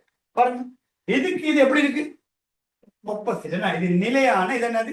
மிதக்கும். நிலையான பிக்சட் ரேட். அந்த எக்ஸ்சேஞ்ச் ரேட் பாத்தீங்கன்னா எப்பவுமே நிலையா தான் இருக்கும். போன மாசமும் அதே ரேட் தான், போன கிழமையும் அதே ரேட் தான், இன்னைக்கும் அதே ரேட் தான், நாளைக்கும் அதே ரேட் தான். இதுதான் என்ன நாணய மாற்று? இல்லையா? போன மாசம் ஒரு ரேட், போன கிழமை ஒண்ணு, இன்னைக்கு இப்படி இருக்கு, நாளைக்கு எப்படி இருக்குமோ தெரியாது. இப்படி சொன்னா அது என்ன நாணய மாற்று? மிதக்கும் நாணய மாற்று. மிதக்கும்டா ஃப்ளோட்டிங், கூடும் குறையும், கூடி குறைஞ்சிட்டே இருக்க மிதக்கும் நாணய மாற்று. மூன்றாவது முறை, இது ரெண்டையும் சேர்த்தா, இது ரெண்டையுமே சேர்த்தா மூன்றாவது ஒரு முறை இருக்கு. மூன்றாவது ஒரு நாணய மாற்று இந்த ரெண்டையும் சேர்த்து படிக்கிறது. முகாமை செய்யப்பட்ட, முகாமை செய்யப்பட்ட, முகாமை செய்யப்பட்ட மிதக்கும், மிதக்கும் நாணய மாற்று முறை. முகாமை செய்யப்பட்ட மிதக்கும் நாணய மாற்று முறை. கவனிச்சுக்கொள்ள விஷயத்த. இந்த 3 நாணய மாற்று வீத முறையும் மனப்பாடம் பண்றது பிள்ளைகள் உண்மையிலே பொய்யான வேலை. இதுக்கு நீங்க பாடமாக்க எடுத்து யூஸும் இல்லை, பாடமாக்குறதுக்கு உங்களுக்கு வாய்ப்பும் கிடையாது, பாடமாக்க ட்ரை பண்ணி மாட்டீங்க. அதை விட ஈஸி இது என்ன செஞ்சுக்கொள்ளுங்க, முதல்ல புரிஞ்சு கொள்ளுங்க. என்ன நிலையான நாணய மாற்றுனா, என்ன மிதக்கும் நாணய மாற்று, என்ன முகாமை செய்யப்பட்ட மிதக்கும் நாணய மாற்று. சிம்பிள் கதுதான். சரி, இப்ப பாருங்க, இப்ப இந்த நாணய மாற்றுன்றது என்ன உண்மையிலே என்னடா? இப்போ நாணய மாற்றுன்றது இப்போ $1 எவ்வளவு இலங்கை ரூபாய் அல்லது $1 ரூபாவுக்கு எவ்வளவு $. இதான் நாணய மாற்றுன்ற கதை. இப்ப நீங்க யோசிப்பீங்களா? இப்ப இன்னைக்கு கிட்டத்தட்ட போதுமா $1 பெருமதி இலங்கை ரூபாய் வடிவில் 346 போகுது. இன்னைக்கு நீங்க கூகுள்ல சர்ச் பண்ணி பாத்தீங்கன்னா ஒரு USD ஈக்குவல் டு LKR அடிச்சீங்கன்னா வரும் $345 $346 போகுது. அதுக்கு அர்த்தம் என்ன? $1 வாங்குறதுக்கு நீங்க எவ்வளவு நம்ம நாட்டு காசு கொடுக்கணும்? 340 ரூபாய். ஏன் $1 வாங்குறதுக்கு $1 கொடுத்தா என்ன? அப்படி ஒரு காலம் இருந்திருக்குமா, இருந்திருக்காதா? சொல்லுங்க. அப்படி இருக்கா? நீங்க எல்லாருமே 1ஆம் ஆண்டுல படிச்சீங்க. இப்ப எத்தனாம் ஆண்டுக்கு வந்தாச்சு? 13ஆம் ஆண்டுக்கு வந்தாச்சு. இன்னைக்கு கோலம் எப்படி இருக்கு பாருங்க. பரீட்சை நல்ல மார்க்ஸ் எடுப்போம், மார்க்ஸ் வராது, ஏகப்பட்டு. ஆனா எல்லாம் வந்தாச்சு, எல்லாம் ஒரு கட்டத்துல தான் வந்தோம். அந்த மாதிரி தான் $1 $1 இருந்திருக்கும் தானே? இல்லைன்னா $1 இருந்திருக்கும், கட்டாயம் இருந்திருக்கும். இருந்துதான் இன்னைக்கு வந்து நிக்குது. $1 எவ்வளவு? 346 45 ரூபாய் நிக்குது. சோ பெரும்பாலும் பாத்தீங்கன்னு சொன்னா அந்த கான்செப்ட் வந்து இப்ப இப்படிதான் வரும். இங்க பாருங்க, நார்மலா இந்த நாணய மாற்று எப்படி தீர்மானிக்கப்படும், இந்த நாணய மாற்று தீர்மானிக்கிற சிஸ்டம் எப்படி? சோ நார்மலா நான் ஒரு எக்ஸ்ட்ரா ஒரு கதை, ஒரு 5 நிமிஷம் மேலதிகமா ஒரு விஷயம் விளங்கப்படுத்துறேன், சும்மா பார்த்தேன். சரி, இப்ப நாங்க எடுத்துக்கிறோம் நாங்க எடுத்துக்குவோம் ஒரு கதை சொல்லுவோமே. சரி, நம்ம சசி என்ன தேங்காய் விற்கிற வியாபாரம். சரி, உதாரணத்துக்கு தான் அப்புறம் சசி என்ன தேங்காய் விற்கிற வியாபாரம். இப்ப அவங்கிட்ட 100 தேங்காய் இருக்கு. எத்தனை தேங்காய் இருக்கு? 100 தேங்காய். பழைய கவனிக்கணும் அந்த கதையை. இப்ப அவன் எத்தனை தேங்காய் இருக்கு? 100 தேங்காய். இப்ப 100 தேங்காய்க்கு இன்னும் விலை தீர்மானிக்கல. என்ன தீர்மானிக்கல? விலை தீர்மானிக்கல. வர்த்தகம் ஆரம்பிச்ச டைம்ல இப்படித்தான் இருந்தது. சரி, இப்ப அங்க வாரா நம்ம கவின் வாரம் தேங்காய் வாங்குறது. யார் வாங்க தேங்காய் வாரத்துக்கு? கவின். கவின் 100 ரூபாய் எடுத்துக்கிட்டு வாரான் தேங்காய் வாங்குறதுக்கு. எவ்வளவு எடுத்துட்டு வாரான்? 100 ரூபாய் எடுத்துக்கிட்டு வாரான். என்ன வாங்குறதுக்கு? தேங்காய் வாங்குறதுக்கு. அப்ப கவின் சொல்ற, எனக்கு இந்த எல்லா தேங்காயும் தாங்க, எனக்கு இந்த எல்லா தேங்காயும் தாங்க. இப்போ சசிகிட்ட இப்ப எத்தனை தேங்காய் இருக்கு? 100 தேங்காய். கவின் கிட்ட எவ்வளவு காசு இருக்கு? 100 ரூபாய். கவின் இப்ப எல்லா தேங்காயும் தானே கேட்கலாம். இப்ப தீர்மானிக்கப்படும் ஒரு தேங்காய் என்ன விலைப்படி? 1 ரூபாய் படி தீர்மானிக்கப்படுது. ஏன்னா அவன் இருந்த காசு எவ்வளவு? 100 ரூபாய். இவன் இருந்த தேங்காய் எவ்வளவு? இப்ப விலை சொல்லுவாரு, ஒரு தேங்காய் எவ்வளவு? 1 ரூபா. ஒரு தேங்காய் என்ன விலை? 1 ரூபா. அப்ப கவின் எவ்வளவு கொடுப்பான்? 100 ரூபாய் கொடுப்பான். எத்தனை தேங்காய்? 100 தேங்காய் வாங்கிட்டு போயிடும். இப்படி ஒரு காலம் இருந்திருக்காதா? இருந்திருக்கும். சரி, எப்படியே போகைக்க இப்ப சசிக்கிட்ட எத்தனை தேங்காய் இருக்கு? 100 தேங்காய் இருக்கு தானே. இப்ப வந்துட்டான் கவினோட சேர்ந்து யாரும் ஜாயின் பண்ணிக்கிட்டான்? பரத்தும் ஜாயின் பண்ணிக்கிட்டான். எனக்கும் என்ன வேணும்? தேங்காய் வேணும்னு சொல்ல. எனக்கும் தேங்காய் வேணும். பரத்தை எடுத்துட்டு வந்து அவனும் 100 ரூபாய் கொண்டான். இப்ப பரத்தும் 100 ரூபாய் கொண்டான்னு சொன்னா இப்ப 100 ரூபாய் எவ்வளவு காசு இருக்கு? 200 ரூபாய் காசு இருக்கு. ஆனா இப்ப எத்தனை தேங்காய் இருக்கு? 100 தேங்காய்னா இப்போ கவினுக்கும் தேங்காய் கொடுக்கணும், பரத்துக்கும் தேங்காய் கொடுக்கணும்னா இப்போ ஒரு தேங்காய் என்ன விலைக்கு வித்தாகணும்? 2 ரூபாய்க்கு வித்தாகணும். இப்போ ஒரு தேங்காய் என்ன விலைக்கு வித்தாகணும்? 2 ரூபாய். இப்போ ஒரு தேங்காய் வரும் என்ன விலைக்கு? 2.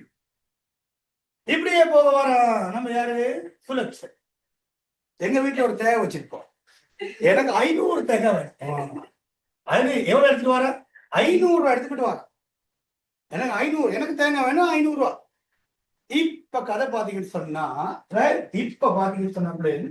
இப்ப எத்தனை தேங்காய் இருக்கீங்கன்னு? 100 தேங்காய் இருக்கு. இப்ப இவர்கிட்ட எவ்வளவு? 100 ரூபாய். இவர்கிட்ட எவ்வளவு? 100 ரூபாய். இவர்கிட்ட எவ்வளவு? 500 ரூபாய். நம்ம மொத்தம் எவ்வளவு? 700 ரூபாய் வாங்க வச்சுக்கிட்டு இருக்காங்க. எத்தனை தேங்காய்? 100 தேங்காய். இப்ப என்ன செய்யும்? இப்போ ஒரு தேங்காய் என்ன விலையா மாறும்? 7 ரூபாய் மாறும். இப்படித்தான் காலப்போக்குல இந்த அளவு அப்படியே பெரும்பாலும் தான் நிரம்பல் என்று சொல்லுவோம். நிரம்பல்ல என்ன இல்லாத இருக்கும் போது மாற்றம் இல்லாத இருக்கு. அதுக்கு என்ன அதிகரிச்சு கொண்டு வர? டிமாண்ட் கூட கூட கூட கூட கூட அதோடைய பிரைஸ் அதிகரிச்சு கொண்டு போகும். இதான் நாம படிச்சிருக்கோம், கேள்வி தூண்டல் பணவீக்கம் சொல்லி. ஞாபகம் அந்த கதை. இதுதான் அந்த கதை. இப்படியே தான் இது அப்படியே பாருங்க, நம்ம நாணய மாற்று சந்திக்கும். இது அப்படியே வந்திருக்கும். சரி, சும்மா அப்படியே கற்பனையா.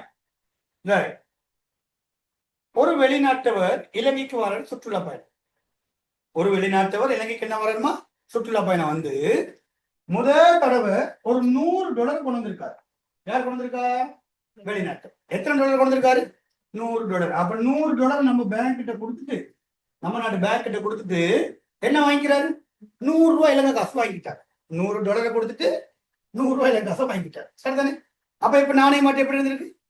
$100க்கு 100 ரூபாய் இலங்கை காசுனாடா $1 1 ரூபாய். என்ன பாக்குறதுக்கு நல்லா இருக்கு. என்ன இப்படி இருந்தது?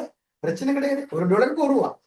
அப்ப அமெரிக்காவுக்கு போயிட்டு வரேன்னா ஒரு $1000 போதும். என்ன சரி, இப்படி ஒரு விஷயம் இருந்திருக்குன்னு வச்சுக்கொள்ளுங்க. இப்ப என்ன நடக்குதுன்னா, இதுக்கு பிறகு யாரும் வெளிநாட்டுல இருந்து வரலன்னு வச்சுக்கொள்ளுங்க. சுற்றுலா பயணம் வரல. நாங்க வெளிநாட்டுக்கு எதுவும் பொருள் என்ன செய்ய ஏற்றுமதி செய்யலைன்னா இப்ப இலங்கையில எவ்வளவு டாலர் கையிருப்பு இருக்கு? 100 தானே இருக்கு. இப்போ இலங்கையிலிருந்து வெளிநாட்டுக்கு சுற்றுலா பயணம் போறதுக்கு ஒரு கூட்டம் வருது. கிட்டத்தட்ட எடுத்துட்டு வர முடியாது. 5000 ரூபாய் காசு எடுத்துட்டு வர. சரி, 500 ரூபாய் எடுத்துட்டு வர. சும்மா ஒரு கட் பண்ண எவ்வளவு எடுத்துட்டு வர? 500 ரூபாய் எடுத்துக்கிட்டு வர. என்ன வாங்குறதுக்கு? டாலர் வாங்குறதுக்கு. இப்ப 500 ரூபாய் கொடுத்துட்டு எனக்கு டாலர் தாங்க அப்படின்னு கேட்கிறேன். இப்ப பேங்க் கிட்ட எவ்வளவு டாலர் இருக்கு?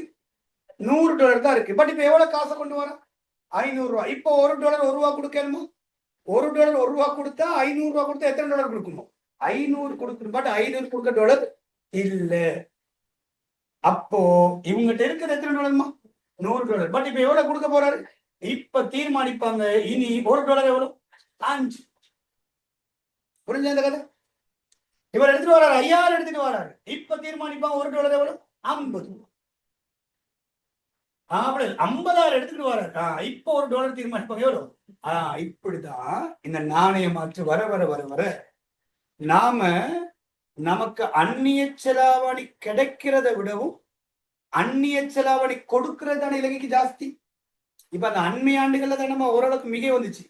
அதுக்கு முன்னைய ஆண்டுகள்ல பார்த்தா அந்நிய செலாவணி பெறுவனை விட என்ன அதிகம்? அந்நிய செலாவணி கொடுப்பனவு அதிகம். அதனாலதான் இந்த நாணயம் மாற்று பாத்தீங்கன்னா $1 1 ரூபாய் இருந்திருக்கு ஒரு காலத்துல. அது எப்போ இருந்துச்சுன்னு எனக்கு தெரியா, ஆனா இருந்திருக்கு ஒரு காலத்துல. ஆரம்பிக்கும் போது அப்படித்தானே ஆரம்பிச்சிருப்பாங்க. அப்படியே போக போக இன்னைக்கு கிட்டத்தட்ட 300 சொச்ச ரூபாய் தாண்டி போய்கிட்டு வருது. இதுதான் அந்த கான்செப்ட். அது எப்படி தீர்மானிக்கப்படும்னா அந்த டாலருக்கான டிமாண்ட் அண்ட் சப்ளை வச்சுக்கொண்டு, டாலருக்கான டிமாண்ட் அண்ட் சப்ளை. அதுக்குரிய கேள்வி நிரம்பல் கேட்பதா அந்த நாணய மாற்று விகிதம் தீர்மானிக்கப்படும். சரி, இது ஒரு பேசிக்கா சின்ன ஒரு கதை. ஓகே, இப்போ வாங்க சப்ஜெக்ட் போகணும். சரி, அது என்ன நிலையான நாணய மாற்று. பேசுறது நிலையான நாணய மாற்று உறுதியான நாணய மாற்று என்பது போல ஒரு நாட்டின் நாணய அதிகாரியான யாருமா நம்ம நாட்டின் நாணய அதிகாரி மத்திய வங்கி. ஒரு நாட்டின் நாணய அதிகாரி மத்திய வங்கி வச்சுக்கொள்ளும். மத்திய வங்கி பிள்ளைகள் வெளிநாட்டு நாணய அழகின் நம்ம உள்நாட்டு நடத்துவோம். உள்நாட்டு நாணய அழகின் பெறுமதியை தங்கத்தின் வடிவிலையோ உள்நாட்டு நாணய அழகின் பெறுமதியை தங்கத்தின் வடிவிலையோ அல்லது ஒரு பிரதான வெளிநாட்டு செலாவணி வடிவிலையோ தீர்மானிச்சு நாட்டின் நாணய அதிகாரியான மத்திய வங்கி உள்நாட்டு நாணயத்தின் பெறுமதியினை தங்கத்தின் வடிவிலேயோ கோல்டுல அல்லது ஒரு பிரதான வெளிநாட்டு செலாவணி வடிவிலேயோ தீர்மானிச்சு அதை தானே மாற்றும் வரைக்கும் நிலையாக பேணி சென்றால் அதான் என்ன நாணய மாற்று? நிலையான நாணய மாற்று. ஒரு உதாரணத்துக்கு முன்னெல்லாம் தங்கத்தின் அடிப்படையில நாணய மாற்று சொன்னது. முன்ன ஒரு அவுன்ஸ் தங்கம் எத்தனை டாலர், ஒரு அவுன்ஸ் தங்கம் எத்தனை ஸ்டேலிங், ஒரு அவுன்ஸ் தங்கம் எவ்வளவு இலங்கை ரூபாய் முன்ன சொன்னது. இப்போ அந்த கான்செப்ட் இல்லை. இப்ப நாங்க ஒரு பிரதான வெளிநாட்டு செலாவணி வச்சுக்கொண்டு சொல்லுவோம். பெரும்பாலும் அது என்ன பிரதான வெளிநாட்டு செலாவணி என்றால் ஐக்கிய அமெரிக்க டாலர். அவ மத்திய வங்கி நாணய மாற்ற தீர்மானிக்கிறாங்க. $1 சமன் 300 ரூபாய். ஒரு உதாரணத்துக்கு $1 சமன் எவ்வளவு? 300 ரூபாய். இப்ப யார் தீர்மானிக்கிற நாணய மாற்ற? மத்திய வங்கி. மத்திய வங்கி இப்படி நாணய மாற்ற தீர்மானிச்சுட்டு அந்த நாணய மாற்ற தானே மாற்றும் வரைக்கும் அதை நிலையாக பேணி சென்றால் அதான் என்ன நாணய மாற்று? நிலையாக நாணய மாற்று. அப்ப இந்த நிலையான நாணய மாற்றுல தளம்பல்கள் எதுவும் வரப்போறது இல்லை. இது எப்ப மாறும்? எகைன் யாரா மாத்தும் போது? மத்திய வங்கியே மாத்தும் போதுதான் மாறும். அது வரைக்கும் இந்த நாணய மாற்று எப்படி இருக்குமா? நிலையாகவே காணப்படும், உறுதியாகவே காணப்படும். அதனால அதுக்கு பேர் வச்சிருக்கோம் என்ன நாணய மாற்று சொல்லுங்க? நிலையான நாணய மாற்று. அப்ப நிலையான நாணய மாற்று என்பது பிள்ளை ஒரு நாட்டின் நாணய அதிகாரியான மத்திய வங்கியானது உள்நாட்டு நாணயத்தின் பெறுமதியை தங்கத்தின் வடிவிலையோ அல்லது ஒரு பிரதான வெளிநாட்டு செலாவணியின் வடிவிலையோ, இப்ப நான் உதாரணத்துக்கு டாலர் எடுத்து நாணய மாற்றை தீர்மானித்து அதனை தானே மாற்றும் வரைக்கும் நிலையாக பேணி சென்றால் அது என்ன நாணய மாற்று? நிலையான நாணய மாற்று சொல்லக்கூடாது. அதான் உறுதியான நாணய மாற்று. அப்ப இந்த நிலையான நாணய மாற்று உறுதியான நாணய மாற்றுல நாணய மாற்று விகிதம் அடிக்கடி என்ன செய்யாது? தளம்பல் அடையாது. ஒரு பிக்ஸட் ரேட்டா இருக்கும். அப்போ இது ஒரு உறுதியான நாணய மாற்றா இருக்கும். இந்த உறுதியான நாணய மாற்று இருந்துச்சுன்னு சொன்னா இந்த சர்வதேச வர்த்தகத்துல ஈடுபடுகிற ஏற்றுமதியாளர்கள் இறக்குமதியாளர்களுக்கெல்லாம் ஒரு நிச்சயத்தன்மை இருக்குதான பிள்ளை. இப்போ ஒரு மாதம் கழிச்சு அமெரிக்கால இருந்து ஒரு $10,000 பொருள் வாங்க போறாங்கன்னா எவ்வளவு அதுக்கு இலங்கை ரூபாய் தேவைன்றது இன்னைக்கு அவங்க தீர்மானிச்சு. அப்ப ஏற்றுமதியாளர்களுக்கு இறக்குமதியாளர்களுக்கு நீண்ட கால முதலீட்டாளர்களுக்கெல்லாம் ஒரு நம்பகத்தன்மையான நாணய மாற்றா இல்லைன்னா ஒரு உறுதியான நாணய மாற்றா? என்ன நாணய மாற்று காணப்படும்? நிலையாக நாணயம். என்ன நிலையான நாணய மாற்றுனா நாட்டின் நாணய அதிகாரியான மத்திய வங்கியானது உள்நாட்டு செலாவணியின் பெறுமதியினை தங்கத்தின் வடிவிலையோ அல்லது ஒரு பிரதான வெளிநாட்டு செலாவணியின் வடிவிலையோ நிர்ணயித்து அதனை தானே மாற்றும் வரைக்கும் நிலையாக பேணி சென்றால் அதான் என்னடா? நிலையான நாணயம். பெரும்பாலும் ஒரு நாடு நிலையான நாணய மாற்றை பேணணும்னா பிள்ளைகள் அதுக்கு பெரும்பாலும் 2 விதமான தகுதிகள் இருக்குன்னு சொல்லுவாங்க. சும்மா நிலையான நாணய மாற்று பேணல. ஒன்று, அந்த நாடு போதுமான அளவு வெளிநாட்டு சொத்து வச்சிருக்கணும். போதுமான அளவு என்ன வச்சிருக்கணுமா? வெளிநாட்டு சொத்து அந்நிய செலாவணி ஒதுக்க அவங்கள்ட்ட இருக்கணும் இந்த ரேட்டு பேன்றதுக்கு தொடர்ந்து. அப்போ ஒன்றா பெரும்பாலும் ஒரு வல்லரசு நாடத்தில் இருக்கணும். அப்ப அந்நிய செலாவணி ஒதுக்கு வெளிநாட்டு சொத்துக்கள் போதுமான அளவு உங்கள்கிட்ட காணப்படுது. இல்லைன்னா அந்த நாடு ஒரு மூடப்பட்ட பொருளாதார நாடா இருக்கும், க்ளோஸ் எக்கனமி. அப்ப சர்வதேச வர்த்தகத்துல அவங்க பெருசா என்ன செய்ய போறதுல ஈடுபட போறது இல்லைன்னா அப்ப நாணய மாற்ற அவசியம் இல்லையே, சொல்ற ஒரு ரேட்டை நியமனிச்சு போட்டு அப்படியே இருக்கட்டும் சொல்லி விட்ட வேண்டியதானே. ஆனா நீங்க நாளாந்தம் பாத்தீங்கன்னா இப்ப இலங்கையில காணப்படுவது என்ன நாணய மாற்று?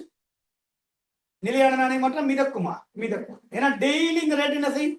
மாறும், கூடி குறையும். எப்படி அந்த கூடி குறையும்? அந்த டாலர்ஸ்க்கான டிமாண்ட் என்ன, டாலர்ஸ்க்கான சப்ளை என்ன. அப்ப இலங்கை நாட்டுக்கெல்லாம் உண்மையிலேயே என்ன நாணய மாற்றம் இப்ப இருக்கு சொல்லுவோம்? மிதக்கும். இது ஒரு காலத்துல இருந்துச்சு 977 வரைக்கும் ஞாபகம் இருக்கா? அந்த டைம்ல நாங்க படிச்சோம் இலங்கை பொருளாதாரம் என்ன பொருளாதாரம் இருந்துச்சு? மூடப்பட்ட பொருளாதாரம் இருந்துச்சு தானே. அவ அந்த சந்தர்ப்பத்துல என்ன நாணய மாற்றம் காணப்படுச்சு? நிலையான நாணய மாற்றம் காணப்படுச்சு. சரி, அந்த நிலையான நாணய மாற்றம் கன்செப்ட் போதும், இவ்வளவு போதும். அப்ப நிலையான நாணய மாற்றினா நாட்டின் நாணய அதிகாரியான மத்திய வங்கி நாணய மாற்ற தீர்மானிச்சு அதை தானே மாற்றுற வரைக்கும் நிலையாக பேணி சென்றா அது நிலையான பின்பல் கதோட பொறுத்து. இதான் நிலையான. இது முன்ன தீர்மானிக்கப்பட்ட நம்ம உதாரணமா கொடுத்துருக்கோம். முன்ன வந்து தீர்மானிக்க விதம் கொடுத்திருக்கப்படாது. ஒரு அவுன்ஸ் தங்கம் என்று சொல்லி முன்ன நான் சொன்னேன். இப்போ முன்ன வந்து நாணய மாற்ற தங்கத்தின் வடிவிலையும் சொல்லுவாங்கன்னு சொல்லி முன்ன ஒரு அவுன்ஸ் தங்கம் ஒரு அவுன்ஸ் தங்கம் முன்ன கிட்டத்தட்ட 35 அமெரிக்க டாலர். அப்போ ஒரு அவுன்ஸ் தங்கம் வாங்கினா $35 கொடுத்தாகும். அதே மாதிரி ஒரு அவுன்ஸ் தங்கம் 12.5 ஸ்டேர்லிங் பவுண்ட். அப்ப நீங்க ஒரு அவுன்ஸ் தங்கம் வாங்குறதுக்கு 12.5 ஸ்டேர்லிங் பவுண்ட் கொடுத்துருக்கோம் முன்ன காலத்துல நான் சொல்றது.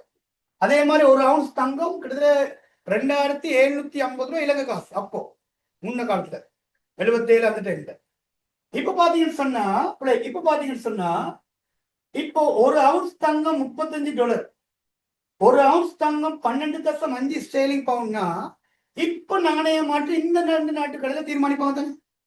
அப்ப எப்படி தீர்மானிக்க சொல்லுங்க? 12.5 ஸ்டேர்லிங் பவுண்ட் சம எவ்வளவுப்பா? $35 தீர்மானிக்கலாம் தானே. சரியா? ஒரு அவுன்ஸ் தங்கம் வாங்குறதுக்கு எத்தனை டாலர் கொடுத்தாகணும்? $35. ஒரு அவுன்ஸ் தங்கம் வாங்குறதுக்கு எத்தனை ஸ்டேர்லிங் பவுண்ட் கொடுத்தாகணும்? 12.5 தான் ஸ்டேர்லிங் பவுண்ட். ஸ்டேர்லிங் பவுண்ட் இத்தாடியால் அப்படி போடுவாங்க. அப்ப ஒரு தொடர்பு கொண்டு வந்துக்கலாம். 12.5 ஸ்டேர்லிங் பவுண்ட் எதுக்கு சமனா இருக்கும்? $35 சமனா இருக்கும் தானே. அப்போ ஒரு ஸ்டேர்லிங் பவுண்ட் சமன் இந்த 35 12.5 பிரிச்சிங்கன்னா ஒரு $2.8. எப்படி வரும்? $2.8 சொல்லி இப்படிதான் முன்ன நாணய மாற்று தீர்மானிச்சோம். அதான் அந்த நாணய மாற்று தங்கத்தின் வடிவில தீர்மானிக்கிறது என்றது இப்படிதான்.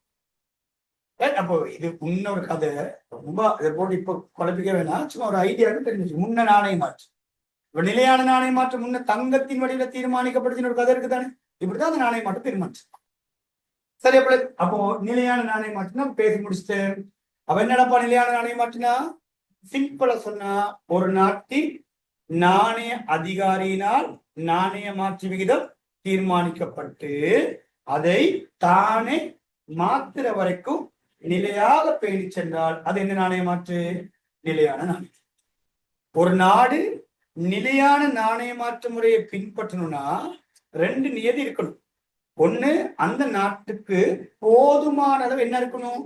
வெளிநாட்டு சொத்து இருக்கணும். இப்ப நம்மளாம் அந்த வேலை செய்யணுமா? ஏழாது. நமக்கு எங்கடா அந்த அளவுக்கு வெளிநாட்டு சொத்து இல்லை. இப்ப பாருங்க, இந்த இறக்குமதி கொஞ்சம் தானே சிக்கல் அடிச்சு. வளைகுடா நாடுகள், இந்த வளைகுடா நாடுகள் சொல்றது இப்போ அமெரிக்கா, ஈரான், மற்றது இஸ்ரேல், இவங்களுக்கு இடையில நடந்த ஒரு போர் இலங்கை பாதிச்சுதான் பாதிக்கலையா? பெருமளவு பாதிச்சு. பெட்ரோல் விலை கிட்டத்தட்ட எங்கேயோ போயிடுச்சு. 292 ரூபாய் பெட்ரோல் 400 ரூபா கிட்ட போடுச்சு. 400 ரூபா போயிடுச்சு. பாருங்க, ஏன் இந்த அளவுக்கு விலை கூடிச்சு? விலை கூடாம இவங்க அதை வச்சுக்கலாம் தானே, பேலன்ஸ் பண்ணி. விலை கூடாம அதே விலைக்கு கொடுக்கணும்னா இவங்கள்ட்ட போதுமான அளவுக்கு என்ன இருக்கணும்? டாலர்ஸ் இருந்துருக்கணும். பட் நம்ம கிட்ட இல்லை, வேற வழி இல்லை. இனி அங்க உலக சந்தையில விலை கூடுங்க, அதுக்கேற்ப இளைஞரை விலையை என்ன செஞ்சாகணும்? கூட்டியாகணும். அப்ப இப்படிப்பட்ட நிலைமையில நாம எப்படி நிலையான நாணய மாற்று பின்பற்றது? அப்ப நிலையான நாணய மாற்று பின்பற்ற இன்னொரு ஆப்ஷன் இருக்கு. அந்த நாடு என்ன நாடா இருக்கணும்? மூடப்பட்ட பொருளாதார நாடா இருக்கும். அப்ப அந்த நாடு ஏனைய நாடுகளோட வர்த்தகத்துல ஈடுபட கூடாது. அப்ப மூடப்பட்ட பொருளாதார நாடு இல்லைங்க. மூடப்பட்ட பொருளாதார நாடா இல்ல. ஒரு காலத்துல அப்படி இருந்துச்சு தானே. அந்த டைம்ல என்ன நாணய மாற்று இருந்துச்சு? நிலையான நாணய மாற்று. அந்த 77 காலப்போகுது. புரியுது? அப்ப நிலையான நாணய மாற்று தான். சரி, அப்படியே போகணும். இப்ப இதுல நன்மதிப்பா பேசுவோம் நம்ம. மிதக்கும் நாணய மாற்று. இப்ப மிதக்கும் நாணய மாற்று விதிமுறை அல்லது தளமும் நாணய மாற்று மறுபெயர்கள் பார்த்துக் கொள்ளுங்க. மிதக்கும் நாணய மாற்று, தளமும் நாணய மாற்று, உறுதியற்ற நாணய மாற்று, நெகிழும் நாணய மாற்று. சரி, சரி. அதனால மிதக்கும் நாணய மாற்றுண்டா. இந்த மிதக்கும் நாணய மாற்று சொல்றது உறுதியற்ற நாணய மாற்று சொல்றது இது வடிவான கதை. இந்த மிதக்கும் என்றா அந்நிய செலாவணி சந்தையில் அந்நிய செலாவணி சந்தையில் அந்நிய செலாவணிகளுக்கு வெளிநாட்டு செலாவணிகளுக்கு நாளாந்தம் தோன்றும் கேள்வி நிரம்பல். அந்நிய செலாவணி சந்தையில அந்நிய செலாவணிகளுக்கு என்னடா நாளாந்தம் தோன்றுகிற கேள்வி நிரம்பல். அந்நிய செலாவணிக்கு சப்ளை, அந்நிய செலாவணிக்கு டிமாண்ட். அப்ப அந்நிய செலாவணி சந்தையில அந்நிய செலாவணிகளுக்கு நாளாந்தம் தோன்றுகிற கேள்வி நிரம்பல் என்பவற்றுக்கேற்ப நாணய மாற்று விகிதம் தீர்மானிக்கப்பட விடப்படல். அதுவா தீர்மானிக்கப்படும். அங்க யாருடைய தலையீடு அல்ல? மத்திய வங்கியினுடைய தலையீடு அல்ல. அன்னைக்கு ரேட் என்ன என்பது எப்படி தீர்மானிக்கப்படும்னா, அன்னைக்கு எவ்வளவு டாலருக்கான டிமாண்ட், அன்னைக்கு எவ்வளவு டாலருக்கான சப்ளை என்பதை பொறுத்து நாணய மாற்று தீர்மானிக்கப்படும். அந்நிய செலாவணி சந்தையில் அந்நிய செலாவணிகளுக்கு நாளாந்தம் தோன்றுகிற கேள்வி நிரம்பலுக்கு ஏற்ப நாணய மாற்று விகிதம் தீர்மானிக்கப்பட விடல். நாம சொல்லுவோம் பிள்ளைகள் மிதக்கும் நாணய மாற்று. அப்ப எப்படி அப்பா மிதக்கும் நாணய மாற்று தீர்மானிக்கப்படும் பிள்ளைகள்? அப்ப மிதக்கும் நாணய மாற்று உதாரணத்துக்கு இது அமெரிக்க டாலரின் விலை, இது அமெரிக்க டாலரின் அளவு. அப்ப இது பாத்தீங்கன்னா அந்த அமெரிக்க டாலருக்கான கேள்வி, டாலருக்கான டிமாண்ட் என்ன பிள்ளை? இது அமெரிக்க டாலருக்கான நிரம்பல், அப்ப டாலருக்கான சப்ளை. அப்ப இதுகள்ல வார மாற்றத்துக்கு ஏற்ப பிள்ளை அப்ப $1 சமன் 376 அப்படி தீர்மானிக்கும். இதுதான் நாங்க சொல்லுவோம் என்ன நாணய மாற்று? மிதக்கும் நாணய மாற்று. இப்ப $1 சமன் எவ்வளவு? 300 உறுதியா இருக்குமா? நிச்சயமா இருக்காது. எதுல மாற்றம் வந்தா? இது என்னதுக்கான கேள்வி? டாலருக்கான கேள்வி. இது என்னதுக்கான நிரம்பல்? டாலருக்கான நிரம்பல். அப்ப இதுகள் என்ன வந்தா? மாற்றம் வந்தா இது மாறவும் மாறாதா? நிச்சயமா. ஒரு எக்ஸாம்பிளுக்கு சொல்ற, டாலருக்கு கேள்வி கொடுத்துன்னு வச்சுக்கோமா. டாலருக்கு கேள்வி கொடுத்தினா டி என்ன ஆகணும்? D1 மேல் நோக்கி தானே வரும். அப்ப D1 மேல் நோக்கி வந்தா இவர் இப்ப $1 சமன் 300 இருக்கும். 300 கூட இருக்குமா? 300 கூட $1 சமன் 350 LKR வந்து சார் நிரம்பல் மாறல. இதெல்லாம் தான் பிறகு படிக்க போற சப்ஜெக்ட். டாலருக்கு எப்போ கேள்வி மாறும், டாலருக்கு எப்போ நிரம்பல் மாறும், டாலருக்கு எப்போ கேள்வி கூடும், டாலருக்கு எப்போ நிரம்பல் கூடும், டாலருக்கு எப்போ கேள்வி குறையும். இதெல்லாம் நாங்க பிறகு படிக்க போற விஷயம். அப்ப இதைத்தான் நாங்க சொல்றோம் என்ன நாணய மாற்று? மிதக்கும் நாணய மாற்று, ஃப்ளோட்டிங் எக்ஸ்சேஞ்ச் ரேட். அப்ப இது நாளாந்தம் இந்த நாணய மாற்று தலைமுறை அடைஞ்சு கொண்டு வரும். இங்கு நாணய அதிகாரியான மத்திய வங்கியின் கட்டுப்பாடு இல்லை. இங்க நாணய அதிகாரி மத்திய வங்கியை நாணய மாற்று தீர்மானிச்சாங்க இல்லை. இங்க சுயாதீனமா நாணய மாற்று தீர்மானிக்கப்படும். அந்நிய செலாவணி சந்தையில அந்நிய செலாவணிக்கு கேள்வி என்ன, அந்நிய செலாவணிக்கு நிரம்பல் என்ன, அந்த அந்நிய செலாவணிகளுக்கான கேள்வி, அந்நிய செலாவணிகளுக்கான நிரம்பலுக்கு ஏற்ப நாணய மாற்று சந்தையில நாணய மாற்றுகளில் சுயமாக என்ன செய்யப்படும்? தீர்மானிக்கப்படும். என்ன நாணய மாற்றுல? மிதக்கும் நாணய மாற்று. புரிஞ்சது? அப்போ நிலையான நாணய மாற்றுல நாணய மாற்ற யார் தீர்மானிப்பா? மத்திய வங்கி தீர்மானிச்சு அதை தானே மாத்துற வரைக்கும் நிலையாக பேணுவோம். மிதக்கும் நாணய மாற்றுல அந்நிய செலாவணி சந்தையில் அந்த அந்நிய செலாவணிகளுக்கான இப்ப முதல்ல நான் படிச்சதுல அந்த தேங்காய்க்கான விலை எப்படி தீர்மானிக்கப்படுத்திட்டு இருக்காது, எவ்வளவு அதுக்கு டிமாண்ட் பண்ண வராங்களோ அதுக்கேற்ப விலை, அதுக்கேற்ப விலை. அது நம்மளுடைய கான்செப்ட். அப்ப அதுக்கேற்ப அந்த விலை தீர்மானிக்கப்படும். அப்போ விலை தீர்மானிக்கப்பட்ட மெத்தட் அப்படிதான்.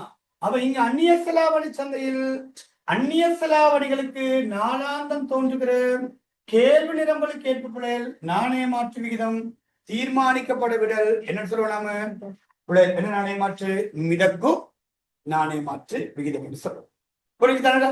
இது மிதக்கும் நாணய மாற்று கான்செப்ட். இது நிலையான நாணய மாற்று மிதக்கும். தற்போது இலங்கையில காணப்படுவது என்ன நாணய மாற்று, மிதக்கும் நாணய மாற்று. அப்படியே வாங்க பிள்ளை, மூன்றாவது முறை. என்ன சொல்ல, மூன்றாவது முறை என்ன பிள்ளை, முகாமை செய்யப்பட்ட மிதக்கும் நாணயம். இந்த கதைக்கும் இந்த முகாமை செய்யப்பட்ட மிதக்கும் நாணயம் மாற்றுனா இந்த ரெண்டு கலவை அதான் கதை.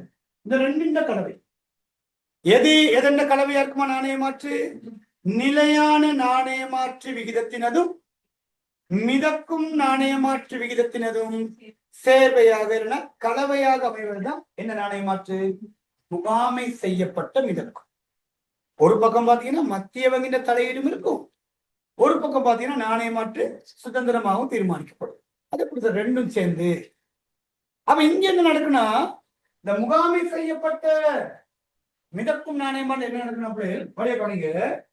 இங்க பாத்தீங்கன்னா மத்திய வங்கி நாணய மாற்று ஒரு வீச்சுக்குள்ள ஒரு எல்லைக்குள்ள தீர்மானிப்பாங்க.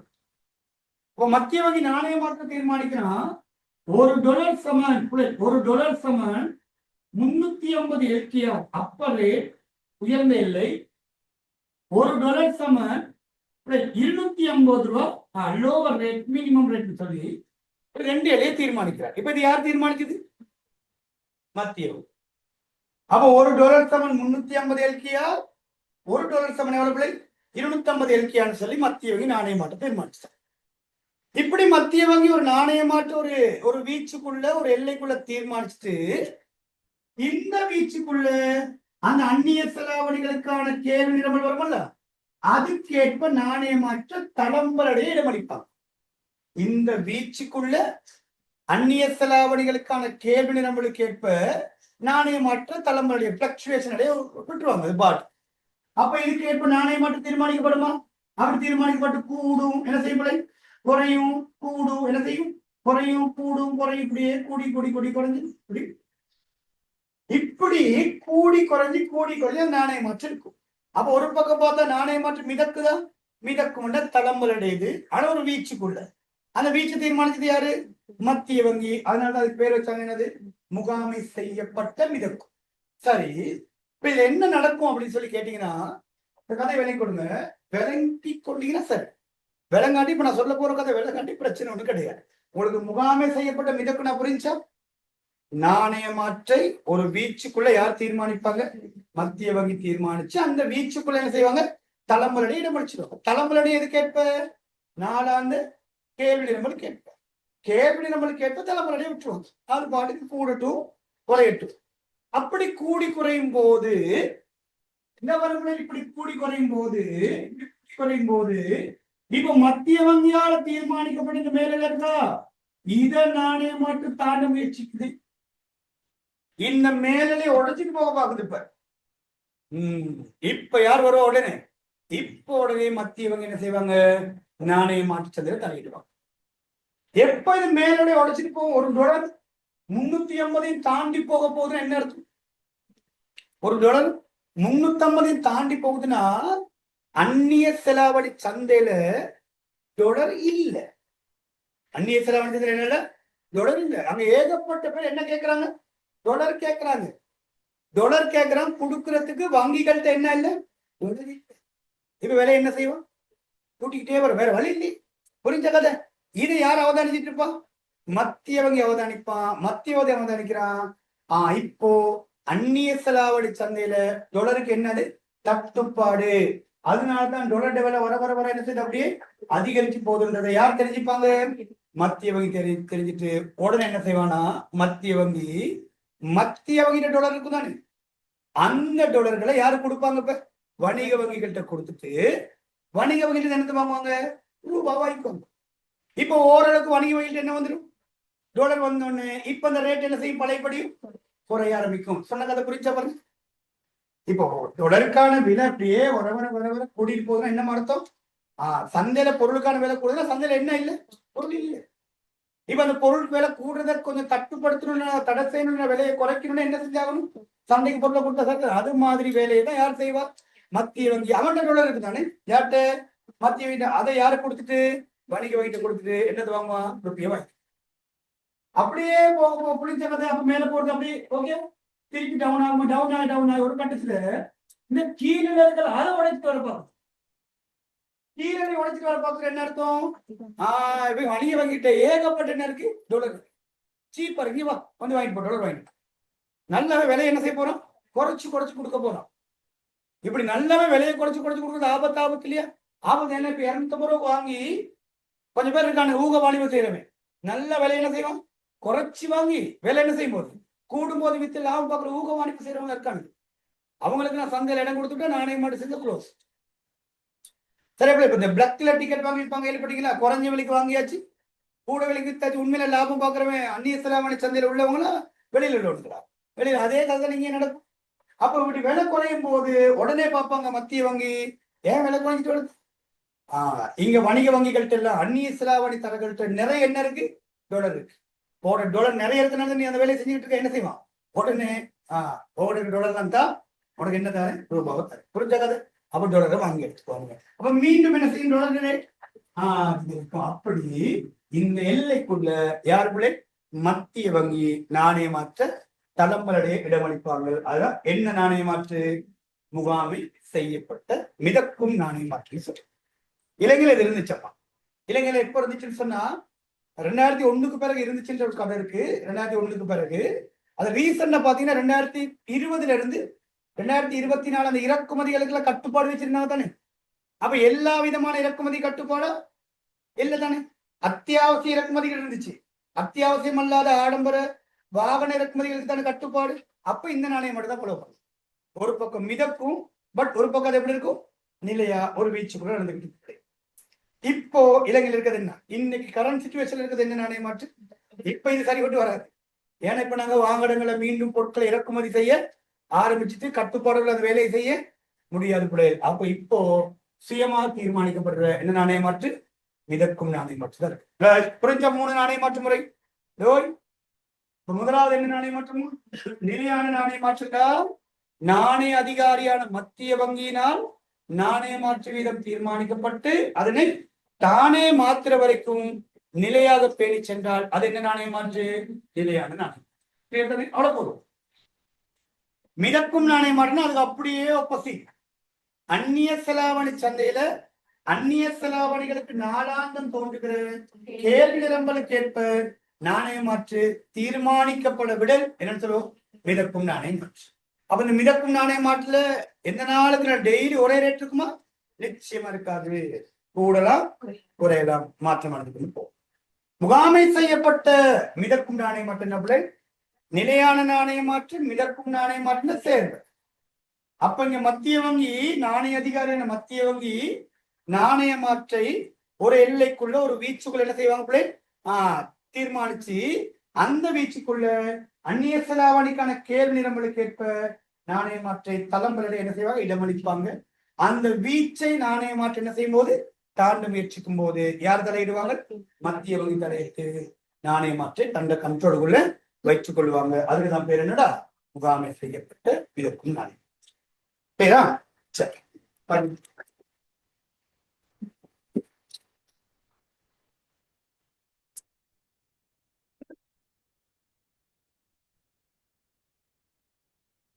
நாணய மாற்று வீத முறைகள், நாணய மாற்று வீத முறைகள் பாத்தீங்க போண்டு நெகிழாத அல்லது நிலையான அல்லது தளம்பாத அல்லது உறுதியான நாணய மாற்று விகிதம். ஒரு நாட்டின் நாணய அதிகாரியான மத்திய வங்கியினால்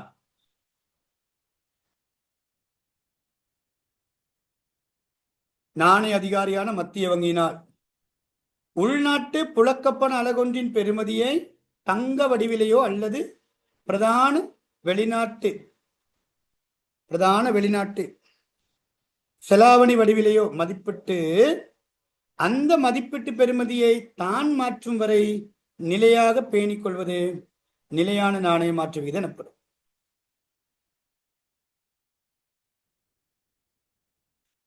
சரியா? ஆரம்பத்துல இனிஷியல் ஸ்டேஜ்ல ஒரு அவுன்ஸ் தங்கத்தின் பெறுமதி $35 என அமெரிக்கா தனது நாணய மாற்றம் வச்சிருந்தாங்க. ஒரு அவுன்ஸ் தங்கத்தின் பெறுமதி 12.5 ஸ்டேர்லிங் பவுண்ட் என பிரித்தானியா தனது நாணய மாற்றம் வச்சிருக்காங்க. மாத்தி கொடுக்கும் பிரித்தானியா தனது நாணய மாற்றம் வச்சிருக்காங்க. அதாவது தங்கத்தின் வடிவில் நாணய மாற்றம் தீர்மானிக்கணும். ஆகவே குயிக்காக எழுதி கொடுங்க. ஆகவே அப்போ ஒரு அவுன்ஸ் தங்கம் $35, ஒரு அவுன்ஸ் தங்கம் 12.5 ஸ்டேர்லிங் பவுண்ட். அப்ப ஸ்டேர்லிங் பவுனுக்கும்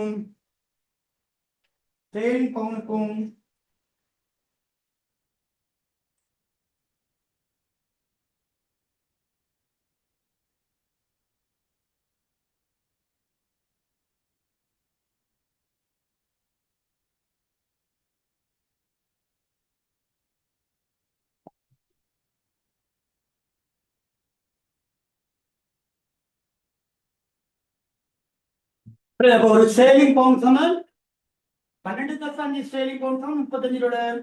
அப்ப ஒரு ஸ்டேர்லிங் பவுண்ட் சமம் $2.8.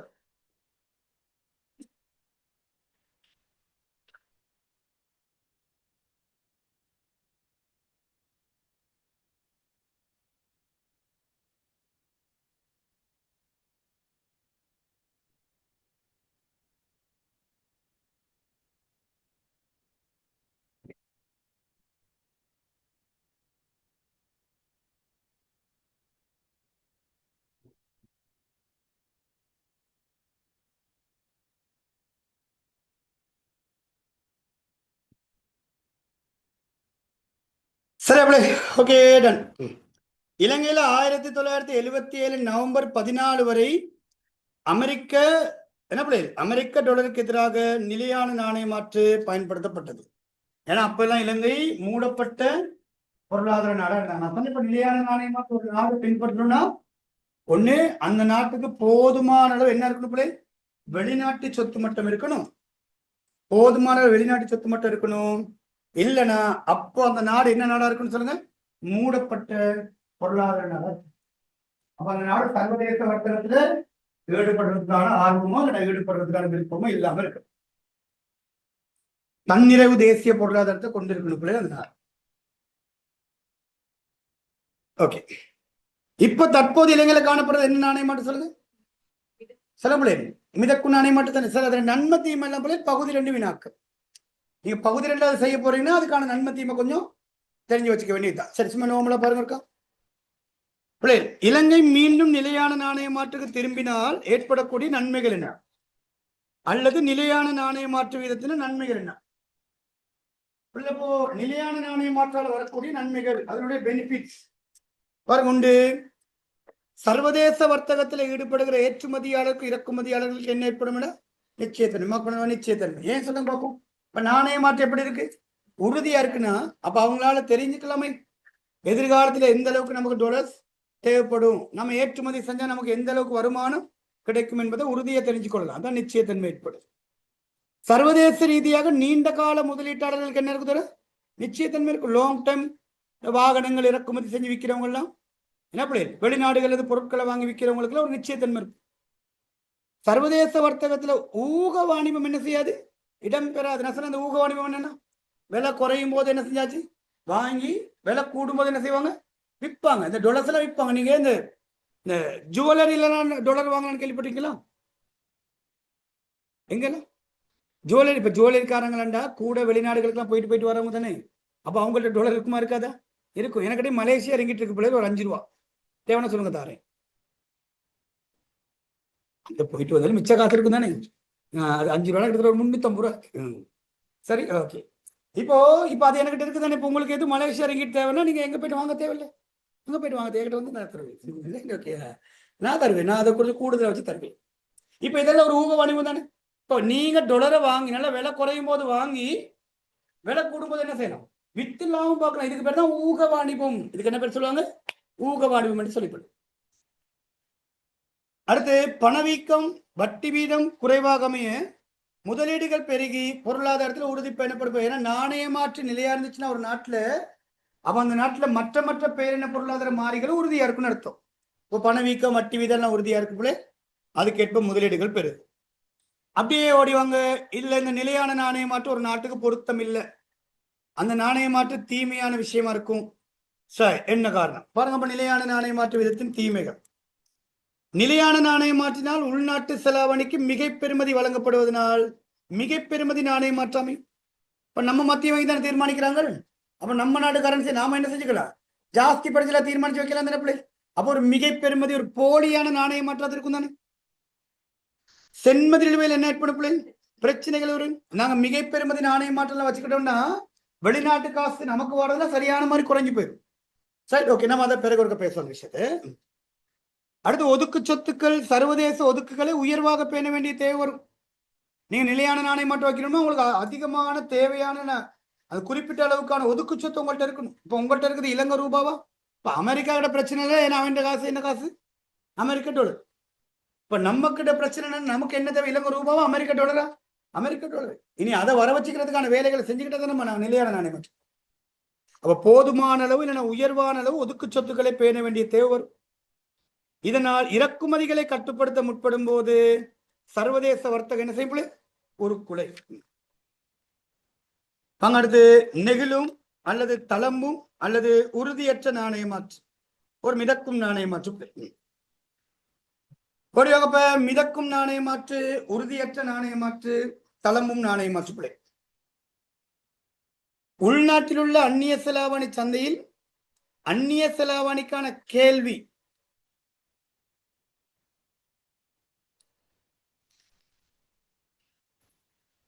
சரிமா, அது வரும். சரி, உள்நாட்டில் உள்ள அந்நிய செலாவணி சந்தையில் அந்நிய செலாவணிக்கு நாளாந்தம் தோன்றுகின்ற கேள்வி நிரம்பலுக்கு ஏற்ப அந்நிய செலாவணி சந்தையில் நாளாந்தம் தோன்றுகின்ற கேள்வி நிரம்பலுக்கு ஏற்ப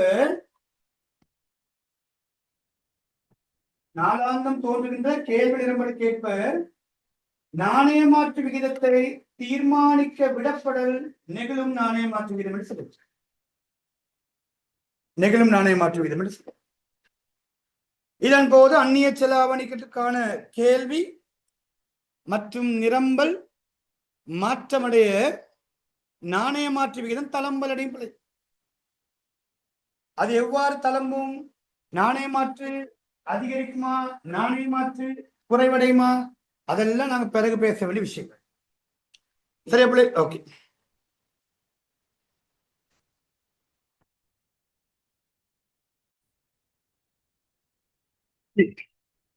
பாருங்க, அடுத்து அந்நிய செலாவணிகளுக்கு கேள்வி அதிகரிப்பதால் இலங்கை ரூபாவின் நாணய மாற்று பெறுமதி என்ன செய்யுமா? வீழ்ச்சி அடையும். ஓகே, நார்மலா நீங்க இப்படி பாருங்க. அந்நிய செலாவணிக்கு கேள்வி குடிச்சுன்னா டொலருக்கு டிமாண்ட் ஹெவி டிமாண்ட்னா எதிர்ப்பு பெறுமதி கூடும். டாலருக்கு அதிக டிமாண்ட் வந்தோம்னா எதிர்ப்பு பெறுமதி கூடும். டாலர்ட பெறுமதி தான் கூடும். டாலர்ட பெறுமதி கூட கூட ரூபாட பெறுமதி குறையும். அந்த ரூபாட பெறுமதி குறைகிறதுக்கு தான் பேர் நாணய மாற்று தேவை. ரூபாட பெறுமதி குறைகிறதுக்கு தான் பேர் என்ன? நாணய மாற்று தேவை, நாணய மாற்று வீழ்ச்சி. அதே மாதிரி ரூபாட பெறுமதி அதிகரிச்சு கொண்டு போனா அதுக்கு தான் பேர் சொல்லுவோம் நாணய மாற்று உயரும். சரிதானே? ரைட், அது பிரச்சனை கிடையாது. ரெண்டு வார்த்தை தானே, அதை விட்டுருங்க. இதுதான் நம்ம பிற்பாடு படிக்க போறோம். நீங்க அதுக்கு பிறகு பாருங்க, 43ஆம் பக்கம், 44ஆம் பக்கம், 45, 46 அதுக்குள்ள இதை தான் படிக்க போறோம். வெளிநாட்டு காசுக்கு கேள்வி, வெளிநாட்டு காசுக்கு நிரம்பல், உள்நாட்டு காசுக்கு கேள்வி, உள்நாட்டு காசுக்கு நிரம்பல். அதான் மெயின் சப்ஜெக்ட் இதுல. சரி, 2001 தொடக்கம் இன்று வரை இலங்கையில நெகிழும் நாணய மாற்று விகித முறை தான் காணப்படுது. ஓகேமா? மிதக்கும் நாணய மாற்று விகித முறையில் அமெரிக்க டாலருக்கான நாணய மாற்று தீர்மானிக்கப்படுவதை வருமாறு வரைவில் காட்டலாம். அப்ப அந்த வரைபடத்துக்கு இருக்கிறான் தானே. நான் முதலுக்கு ஒரு வரைபடம் நேர்கூறல ஒரு வரைவு கட்டணுமா? அதை அப்படியே இருக்கிறீங்க. சரி சரி, பாருங்க. அடுத்து மிதக்கும் நாணய மாற்றின நன்மைகள் என்ன? குயிக்கா வச்சுட்டு வாங்க. ஒண்ணு, மிதக்கும் நாணய மாற்று உண்மை பெறுமதியா இருக்கும். அங்க மிகை பெறுமதி குறை பெறுமதி இட முடியாது. ஏன்னா அங்கே யாருடைய தலையீடு இல்லை, மத்திய வங்கியினுடைய தலையீடு இல்லாம சுயாதீனமாக நாணய மாற்று தீர்மானிக்கப்படும். கேள்வி நிரம்பலுக்கு ஏற்ப வெளிநாட்டு சமநிலைக்கு முக்கியத்துவம் கொடுக்காது பேரின பொருளாதார முகாமையை நடைமுறைப்படுத்தின பிள்ளை. இப்போ வெளிநாட்டு சமநிலை கண்டா இப்ப நாணய பாட்டை பற்றி நம்ம யோசிக்க தேவையில்ல மத்திய வங்கி, ஏன்னா அது தானா நடக்கிற ஒண்ணு. அதை நீ உங்களுடைய அதிகாரத்தை பயன்படுத்தி ஒண்ணு செஞ்சு கேளாது. அப்ப அது ஒரு பக்கம் அப்படியே விட்டுட்டு உள்நாட்டு பொருளாதாரத்துக்கு முக்கியத்துவம் கொடுத்து முகாமை பேரின பொருளாதார கொள்கையெல்லாம் முகாமை செய்யலாம். அந்நிய செலாவணி ஒதுக்குகளை உயர்வாக பேண வேண்டிய அவசியம் இல்லை. அது நிலையான நாணய மாற்றத்தை நம்ம அந்நிய செலாவணி ஒதுக்கு அதிகமா வச்சிருக்கணும். வளங்களை போட்டியாக வினைத்திறனாக பயன்படுத்தலாம். போல புறக்காரணிகள தாக்கம் இல்லாது மத்திய வங்கி தன்னுடைய நாணய கொள்கையை நடைமுறைப்படுத்திக்கலாம். அதே மாதிரி மிதக்கும் நாணய மாற்றின தீமைகள், இதெல்லாம் பகுதி 2 வினாக்கள்ல வர விஷயங்களை. சர்வதேச வர்த்தகத்தில் ஈடுபடுகின்ற ஏற்றுமதியாளருக்கும் இறக்குமதியாளர்களுக்கும் என்ன இருக்காது, நிச்சயத்தன்மை இருக்காது. பாருங்க, இதெல்லாம் இந்த நிலையான நாணய மாற்றின நன்மை தானே. நிலையான நாணய மாற்றின நன்மை தான் மிதக்கும் நாணய மாற்றுக்கு தீமையை வந்து சேரும். சர்வதேச ரீதியாக நீண்ட கால முதலீட்டாளர்களுக்கு நிச்சயமற்ற தன்மை ஏற்படும். சர்வதேச வர்த்தகத்துல ஊக வாணிபம் இடம்பெறும் தானே. குறைஞ்ச விலைக்கு வாங்கி கூடிய விலைக்கு டொலர் செலவித்து லாபம் பார்க்கிற ஊக வியாபாரம் நடக்கும். வளர்முக நாடுகளில் நாணய மாற்று விகித தேய்வு ஏற்பட பணவீக்கம் ஏற்படும் போது அவருக்கு அதை ஸ்டார் மார்க் பண்ணிக்கணும். நான் அதை உங்களுக்கு பிறகு விளங்கப்படுத்துவேன்னா, நாணய மாற்று தேய்வண்டா என்ன, அதனால பணவீக்கம் எப்படி வரும், நாணய மாற்று தேய்வடைய பணவீக்கம் வருமா, பணவீக்கம் வந்தா நாணய மாற்று தேய்வடையும். அந்த கதையை நாங்க பிறகு பேசுவோம். நாணய மாற்று தேய்வடைய என்ன வரும், பணவீக்கம் வரும். ஒரு பக்கம் பணவீக்கம் வந்தா எகை நாணய மாற்று என்ன செய்யும், தேய்வடையும். அதை பத்தி நாங்க பிறகு பேசுவோம். சரி, வாங்க. 3வது நாணய மாற்று முகாமை செய்யப்பட்ட மிதக்கும் நாணய மாற்று விகிதம் அல்லது மத்திய வங்கி முகாமை செய்யும் நாணய மாற்று விகிதம். பாருங்க, நிலையான நாணய மாற்றினதும் மிதக்கும்